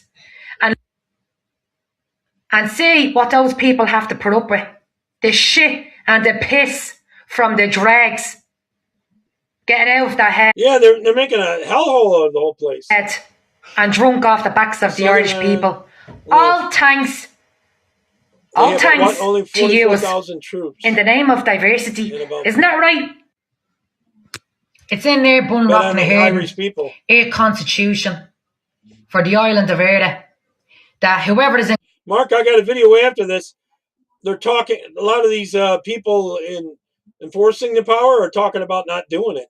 A lot of the servicemen are saying, they don't want to do it. Government that yous work for the Irish people. That yous are assigned to do what's right for the native Irish people. So get to work and close their borders and help out the Irish farmers. And stop treating us like a nobody in our own island, because we've had it up to that, which is the absolutely treacherous, tyrannical behaviour. The Irish farmers are coming with their tractors and trying to block things and stuff too. Didn't ask for none of this. Whatever went on behind closed doors, the native Irish people from the four corners of this island wasn't there to agree to this. Now fucking sort it out, because we are tired of this madness. We are tired of our streets and our communities be overrun, overpriced. We're tired of it. And one day, yous will have to answer to God Almighty. Amen, sister. As to why yous are doing what yous are doing to this tiny little island. You should be hanging your heads in foul, as me nanny would say. Hang your heads in shame. Stop addressing those Irish people. You're not for us. Shall we? You missed a lot on this. I've been doing a lot about the Irish people. Well, is this Irish or Scottish accent, Colin? Can't even fly our flag out. And you're making it out to be now that it's no short of an act of terrorism. That it's far right. Why, Michal, will we fly the Ukrainian flag for your buddy over there in Ukraine? Your man Zelensky, the little money-hungry troll like him. Yeah, I seen a couple videos. I didn't save it, but where they were arresting a couple people for flying the Irish flag in Britain. Or will we fly the China flag, who loves communism? Or maybe you would like us to fly the Israeli flag. You know them that absolutely foams from the mouth for the act of wars and creating wars. Now, guys, I must say, on this Wednesday evening, that's all allegedly. As much as it can be an inconvenience to people, I hope the farmers stand firm. Irish, excuse me. I hope they stand firm. And I hope, while the iron is hot. Gregory, I think you talked about this in one of your videos, didn't you, Gregory? That could be something bigger. That while the farmers are all there, the rest of the country can join them. Maybe Friday, Saturday. Who knows? But something has to happen, guys. The country is being absolutely desecrated, while our so-called leader is worried about O'Connell Street being turned into a car park. You mean knees up, Stammer? There's the leadership for you, guys. So on that note, slán live. Agus beg me Rasharish. Agus remember, guys, always remember that Jesus Christ is King. Amen. They want to take that away from us, though. Hey guys, just a quick video on the situation in Ireland regarding the fuel protests. 2 days. It's more than a fuel protest. Some achievement. We've been told now that the government... It's about all the free stuff they're giving away to the illegals. Free homes, free everything. It's all in one. It's about to deploy the army to open up the roads and probably Ireland's only oil refinery. Now, this is important. Ireland is an island, of course. It relies on 80% imports for its fuel, for its energy, despite the fact that the country is completely surrounded by seas with a lot of oil and gas in it. But the government, a guy called Ray Burke and his friends, sold the rights to that to foreign drilling companies. So we're completely reliant on foreign power for energy. An island, wind, sea, forget it. We don't do that. We don't also deploy the army to the borders or to any sort of existential crisis that could threaten the existence of our state, like mass immigration, like issues with weather, and they never come out. But now they're going to be brought out onto the streets to attack, potentially, if they resist, the people who are protesting against this serial idiocy of the Irish government. It's absolutely remarkable that they would even consider this. Now, I've been speaking to people in Ireland, of course. I have a lot of connections in Ireland, and I have a lot of connections in the army. And I'm told that at least 2 senior commanders in the units that would be asked to do this work, which is the transport unit and the engineers, would not follow those orders. I've been told that. If they were tasked to go out against their own people. Imagine that. Now, I can't verify that any other than to tell you I've been informed that that's the case, and a senior NCO non-commissioned officer, and that they simply wouldn't do it, that there'd be a bout of illness or sickness or the flu, and people would report unfit for duty. This is a remarkable situation where gross incompetence from a serially inept political cabal in Ireland, which, remember, is comprised of 2 people, Micheál Martin and Simon Harris, who swore they would drown in each other's blood rather than coalesce in a government together. Now they're in this together. We have no sovereignty. This is all driven by the EU. Yeah, it is good to hear. This is quite remarkable stuff. Jamie. Who would have believed in 2026 an Irish government suggesting that they would send the army onto the streets, a tiny army, by the way, to clear protesters from the streets, calling them saboteurs. When are they going to start calling them Russian provocateurs? When is that going to come? That's going to come. The half-wits and idiots in the Irish Times, I'm sure McGreevy now, who doesn't know the difference between Westmoreland Street and O'Connell Street, I'm sure he's busily trying to connect the dots to find some sort of Russian trace with this. It's absolute bullshit. But what's not bullshit is the fact that the When can you have an election and get that Stammer out of there? government, very unpopular government, which now is actually considering deploying the army of neutral Ireland onto the streets against our own people. That's what this amounts to. The fact that they would even consider that. Now, if the Irish military doesn't do it, can other British troops go in there into Ireland and do something? Do the same job? Or even publicise that is Colin, would you happen to know? remarkable, and it shows the desperation of this pro-EU, pro-Kiev elite. I'm surprised there's any politicians left in Ireland to actually make a comment on this. All the ones who are loudest in condemning their own people for protesting against massive costs. It's not just about the fuel. By the way, 60% of the cost of fuel in Ireland goes to tax to the government to pay for these jaunts to Kiev, by the way. 67% of it. They could drop that tax for now. To hand billions to them. It's just sickening. And look at the price of your heating oil because of that. And electricity's way up there too, I hear. Sickening in the extreme. I would suggest to the protesters, Oh, and they won't let you collect rainwater either. They put you in jail for that. as Paddy Cosgrave has, go down to Ballsbridge, blockade the Dáil, blockade where the judges, the solicitors, where the elites of this cabal live. Blockade there. Do that. Let's see how they like that. Yeah, it's quite remarkable stuff. Watch Well, then they'll finally do something. this space. On we go. They'll do something when it affects them.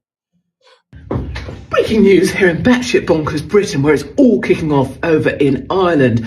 Farmers and truckers and others are blockading the roads in protest over fuel prices, plus fuel tax, plus ridiculous carbon tax, which means they simply can't afford to function. The Irish government, with its absolute disdain for the working people that fund its nonsense, have refused to sit down and talk with the protesters, and today have announced they're going to send in the army to clear the trucks and the large vehicles. I hope that individuals from the army simply refuse to be might not turn out too well. Involved with this nonsense.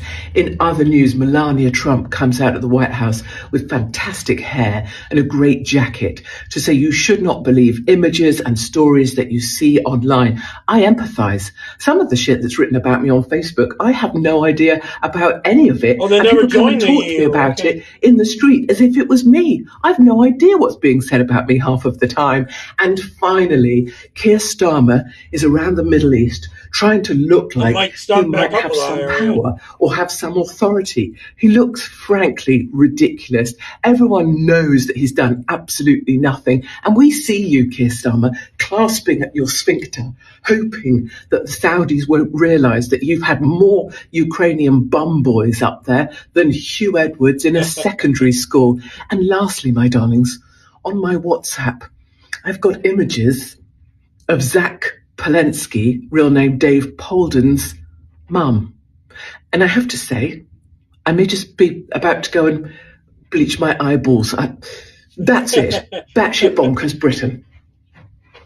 Who's she talking about, Colin? Breaking news here in batshit bonkers Britain, where it's... Who's she talking about, Colin? I don't know who that person is, but it was sure funny, I tell you that. Continue on, maybe for another week, maybe 2 weeks. If it takes a month, we are prepared to sit here. If it takes to close the country down, we'll close the country down. Because if that's what it takes for Micheál Martin, the Taoiseach, and the Taoiseach to Simon Harris, we are prepared to do that. We have numbers growing and growing every day and day. And I can tell you, this problem is not going away. And the only people I'm surprised they haven't arrested him yet. Can put this to bed is the government. And it's up to the government. And how dare they come out and say that these people that are protesting are holding the country to ransom. We're back to the 1700s. It's the government that's holding this country to ransom. History, not the protesters, not the people that should have a voice. And they're stopping them people having a voice. So that's my message to government. Save our economy.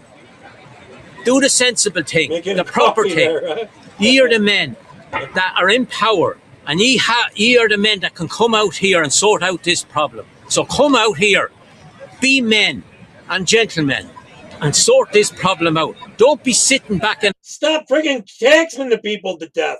An armchair sitting out here looking at us and laughing at us, because we will take the laugh off of your faces. So you need all that money so they can pay for all the illegals to get in there to replace them. That's what they're doing. Listen to us. We want answers and we want clarification on what our requests, our demands. So please come out here and talk to us. Oh, they won't do that. They might arrest him. I don't know about that. Hi, I'm Admiral Brad Cooper, Commander of U.S. Central Command. Less than 6 weeks ago, more than 50,000 of America's sons and daughters in uniform launched Operation Epic Fury and embarked on a mission of profound consequence. We set out to dismantle the Iranian regime's ability to project power beyond its own borders, and we clearly accomplished this task. Iran has suffered a generational military defeat. The United States and Israel systematically destroyed Iran's ability to conduct large-scale military operations for years to come. Iran's conventional military capability, built over 40 years at the cost of billions of dollars, has been eliminated. As the president expressed earlier this week, our core strategic military objectives have been achieved after destroying Iran's missile, drone, and naval capabilities and their defensive industrial base. After successfully conducting more than 13,000 strikes on Iranian military targets and flying thousands upon thousands of combat flights, U.S. forces have paused offensive operations in accordance with the ongoing ceasefire. However, we remain present. We remain vigilant, and we remain ready if called. We also continue to stand shoulder to shoulder with our regional partners in maintaining the most sophisticated and largest active air defense umbrella in the world. At the beginning of this campaign, I sent a letter to the force expressing my expectations, and our extraordinary warfighters exceeded each and every one of them. So to all our soldiers, sailors, Marines, airmen, guardians, and Coast Guardsmen operating forward, you represent the strongest, most lethal military the world has ever known. In less than 40 days, you destroyed the military that Iran built for over 40 years. Your courage, grit, and ingenuity have served America extremely well. 47 Finally, I years, want to really. close by remembering and Maybe I honoring should our spell 13 fallen it. warriors who made the ultimate sacrifice during Operation You're Epic Fury. funny. We continue to hold their memories and their Sorry. families, their friends, and their teammates in our prayers. Their selfless service and dedication will always be remembered as future generations follow their example and carry forward their legacy. Our men and women in uniform represent the best of America. I just could not be prouder and more humbled to serve with them, and I know the American people share that same pride. So to our warriors, stay sharp, remain resolved, and continue to take care of one another. Thanks so much, and Godspeed. Amen on that. All right, here's a leftist that tried to go over to one of these Muslim countries and support them in Gaza and all that crap. Watch what they did to her.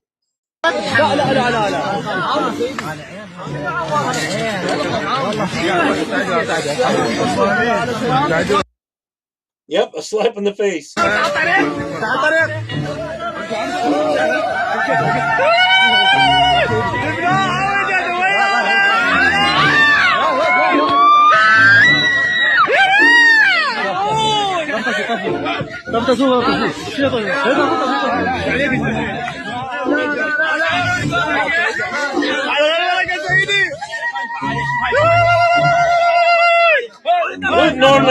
I don't nearly hear the guys do that. La, la, la, la, la, la. I think it's usually the women there that do that. I don't know.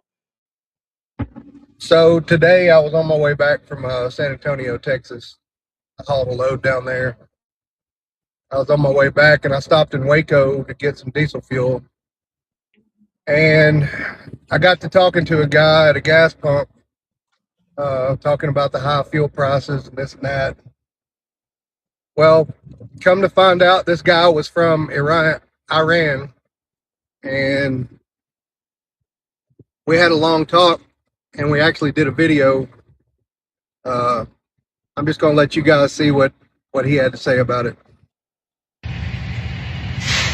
All right, I'm here with a guy at a gas station in somewhere in Texas. Where are we at? Oh, we're in Waco.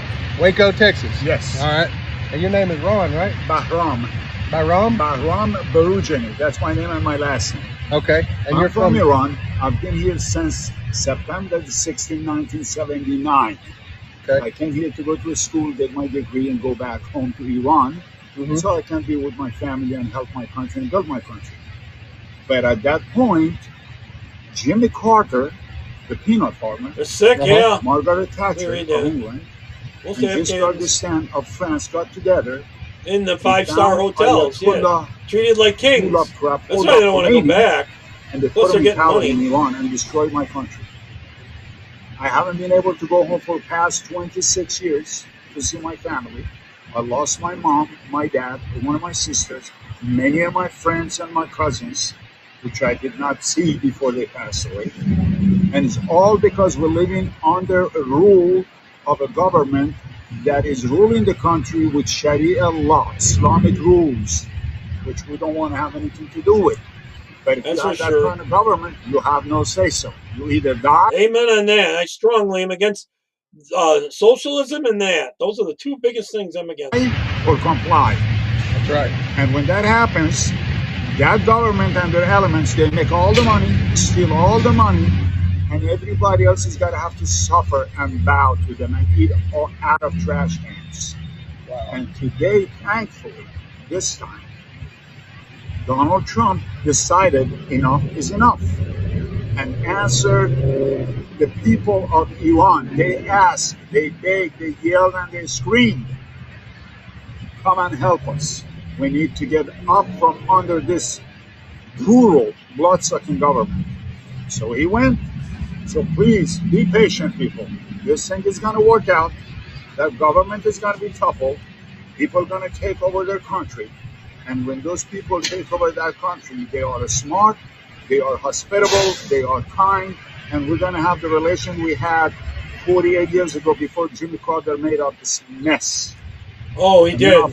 Jimmy Carter messed it up in Iraq, Iran, Afghanistan, all of those ones. Of course, keep that in mind. In 2009, this is where all this crap started. Barack Obama could have helped get rid of these people, but he decided to give them $1.7 billion so they can sign a piece of paper that they're not going to have no nuke. And Well, it there was other money that also happened too. That the initial payment was that. never happened. But he got a peace prize out of it. So people be patient. Everything's working out.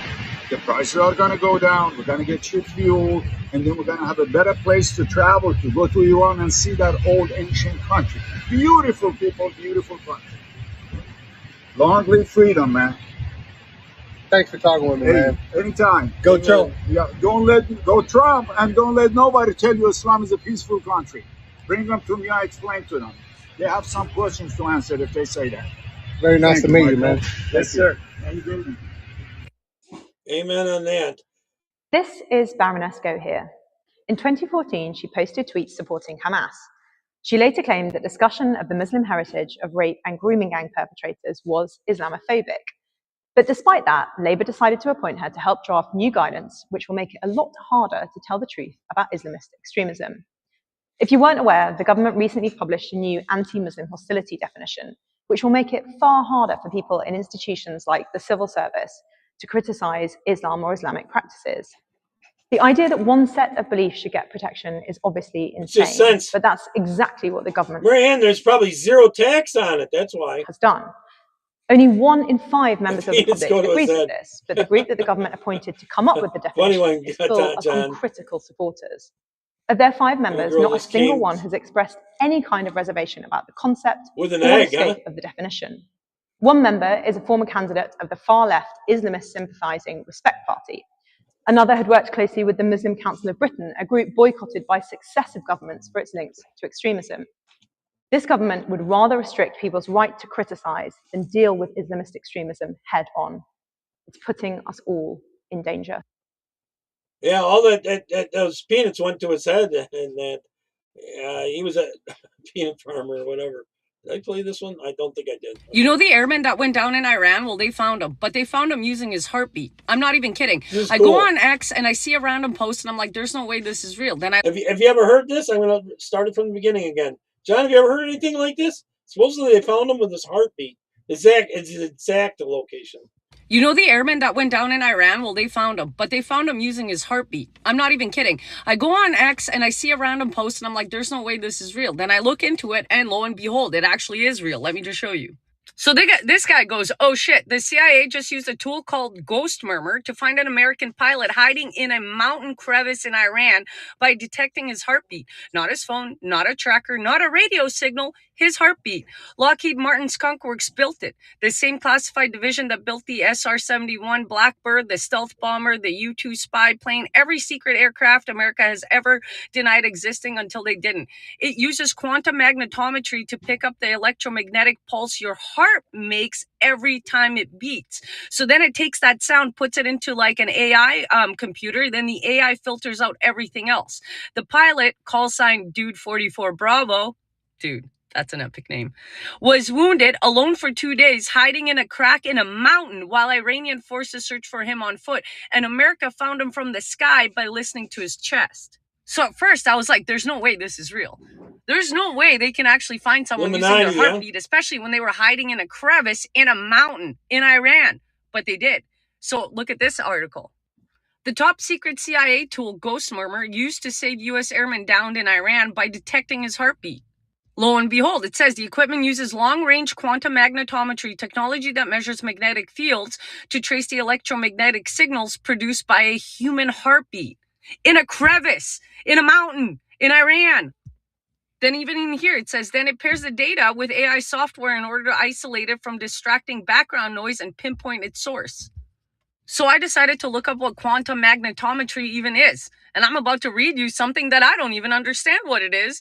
All I know is it kind of fascinates me and scares me at John, did they have anything like that when you were in the there? same time that we have this technology. That means we can't really run into the woods or hide from the government like ever because they can find us by our heartbeats. So it says here, quantum magnetometry utilizes the quantum properties of atoms, such as electrospin and Zeeman splitting. I know what that is, but then to measure magnetic fields with extreme sensitivity, often at the nanoscale or sub-femtotesla's levels. No idea what that means. No idea how any of this works. No idea.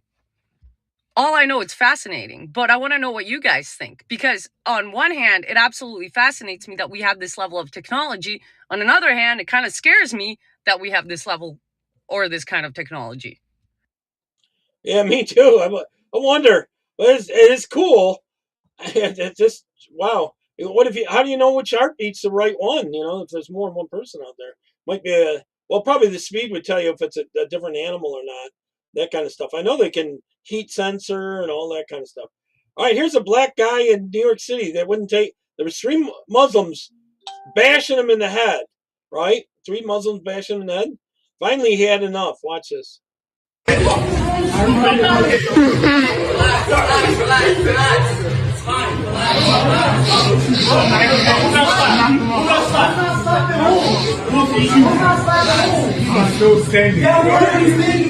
They're telling him to go on outside and fight him. 3 against 1. Nah, I ain't gonna fight. You look like he about to get I said it. Why no one helps him? I don't know. Bro, please, back up. Oh. Nah.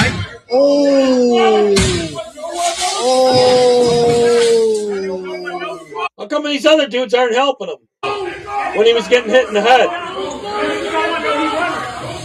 Oh, this woman had something to do with it. You better tell, boy. Yo.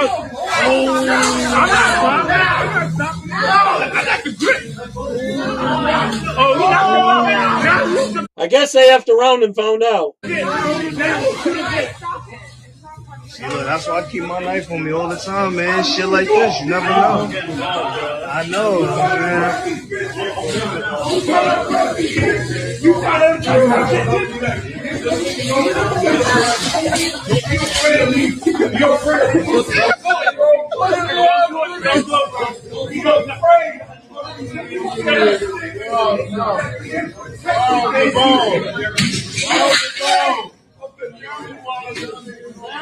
I guess that woman had something to do with it.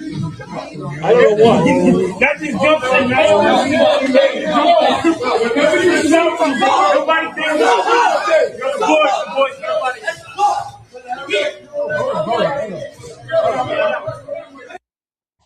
I knew it was the one that posted it said it was a bunch of Muslim guys that were doing all that. I don't know. Here's a 20-year-old Marine that got fatally stabbed. That Muslim man stabbed too. What's up? And then he cuts this guy's throat.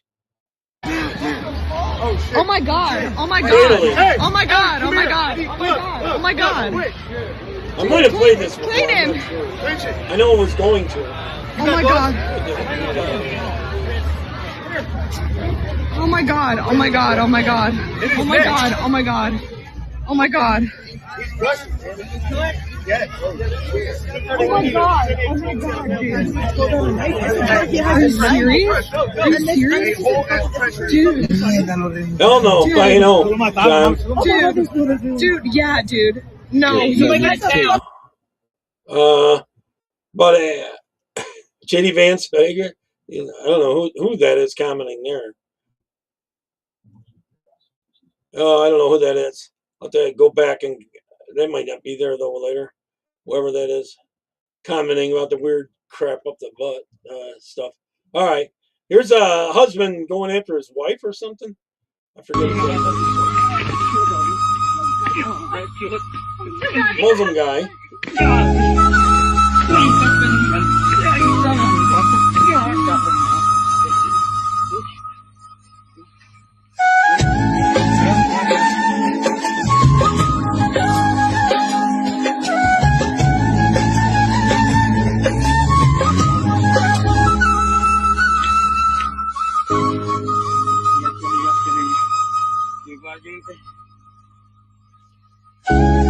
She's out, dude. They're really standing up. Think stopping on her head was good, huh?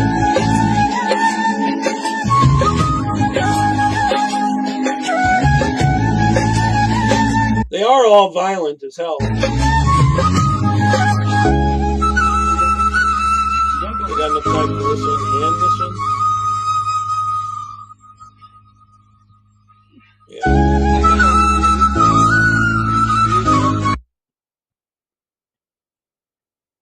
which one am I going to do here?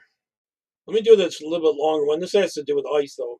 It has been a signature initiative of the Trump administration, the mass deportation of immigrants here and around the country. Yeah, this is where you got a lot of from India, truck drivers. More ICE agents are taking more and more immigrants into custody, sparking controversy and division. And tonight, KDK Investigates has obtained data showing the dramatic increase in immigrant arrests locally and providing a picture of those being detained and deported. Here's KDKA lead investigator Andy Sheehan. I agree.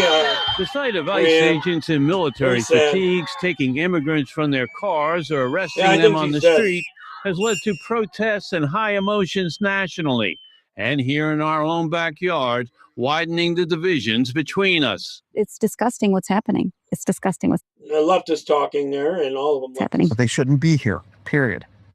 That's their job.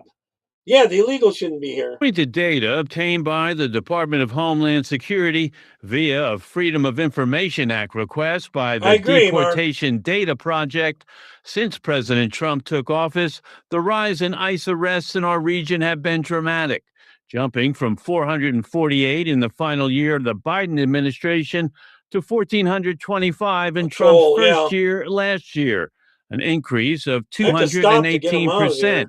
And with 358 ICE arrests just in January and February of this year, that pace is only increasing. I don't know how to get them out of there. There's at least 4 or 5 people that are picked up here locally.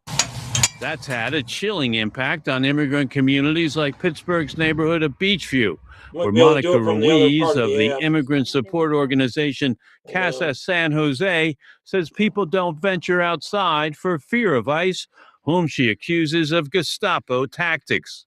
Terrifying small children, having their wives see their husband taken away in handcuffs, breaking down doors where people are sleeping in their bedrooms. This is terror. This is not what this country stands on. And that's what we're living. It's a reality every single day. But that's not everyone's assessment. These guys, I'm telling you straight up right now, are so professional. They're great to work with. They're very well trained. And, you know, some of these things that you hear on TV, the news, whatever, the bad words that are being used are absolutely not true. The city of Pittsburgh and Allegheny County police have declined to enter into so-called 287G agreements, allowing local police to enforce immigration laws and cooperate with ICE. And both the city and county councils have passed resolutions forbidding it. But beginning last June, the Butler County Sheriff's Department came on board. Since then, Sheriff Michael Sloop says his deputies have worked alongside of ICE in arresting 52 immigrants. Criticism has been that these are kind of warrantless searches, that they might, busting into homes or into, taking people off the street without an investigation, that kind of. Absolutely not busting into people's houses. They have rights, just like everybody else. Unfortunately, they're here illegally. Mm-hmm. So once they are determined they're illegal, then they are taken to ICE and then they're transported away. The Trump administration initially said it would target the worst of the worst, immigrants charged or suspected of murder, rape, and other violent acts in their native country or here in the U.S. But the arrest data here in Western Pennsylvania shows the vast majority, about 2/3 of the detainees, have no criminal record. 80% have no criminal convictions, but still, Sheriff Sloop says they're breaking the law. And do you think most of your constituents, most of the people in Butler County feel that if you're not here legally, you ought not to be? Well, I'd like to think I'm a law and order sheriff, a law enforcement officer, almost 40 years. And I think that most of the residents in this county are very supportive of what we're doing and getting illegals, whether crime committed or they've entered into our country illegally, is an important part of what we should be helping. Coming in illegal is illegal, and they shouldn't be getting any benefits. Sloop says most of the immigrants arrested in Butler County have been working in the construction trades, and the data shows most of the That's my trade. Immigrants arrested since 2025 in our area have been from Mexico, followed by Guatemala. Ruiz argues that most are not illegal and have filed asylum claims and says that rather an asylum claim doesn't guarantee you anything. than hire more ICE agents, the Trump administration should appoint more immigration judges to decide their fate in court. Better judges, too. A lot of them kick them back in. Give people due process. That's all we're asking for. And what due process is? You cross in the damn border. Don't come in to start with. Apply before you come in. Then maybe you'll get your due process. Now, in a statement to KDKA, the Department of Homeland Security says the deportation data project is not accurate, especially regarding the data that 2/3 of those detained have no criminal record. Quote, many of the individuals that are counted as non-criminals are actually terrorists, human rights abusers, gangsters, and more. They just don't have a rap sheet in the U.S. How about them getting taxpayer dollars from us for never working here? Further, every single one of these individuals committed a crime when they came into this country illegally, end quote. And so the debate over ICE and mass deportation continues. You can have a close look at the local Pittsburgh data and our analysis, as well as the outlets tracking ICE deportations nationwide. All that is on KDKA.com. Andy Sheehan, KDKA TV News. All right, this one's a little bit disturbing. Not as bad. I'm going to finish with the one worse than this. But this is a 22-year-old woman. She said the wrong thing, I guess, or something. And all the men came out to beat her.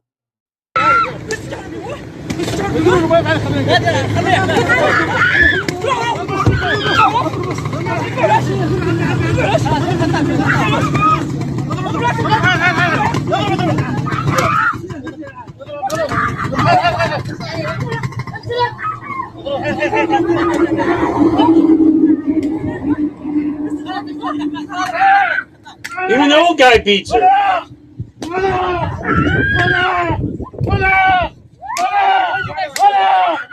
And we want to import that to USA? It's disturbing.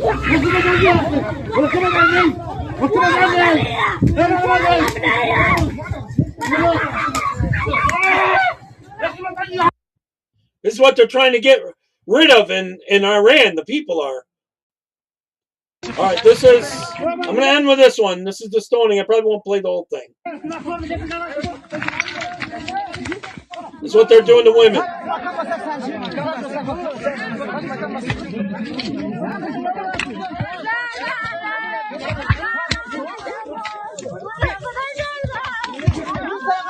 All right, I won't play the whole thing. It's pretty graphic, pretty bad. Just thought let you know that's what it was like over there. It's pretty bad. Yeah, Democrats support this. They don't care. They care about power. They want world power.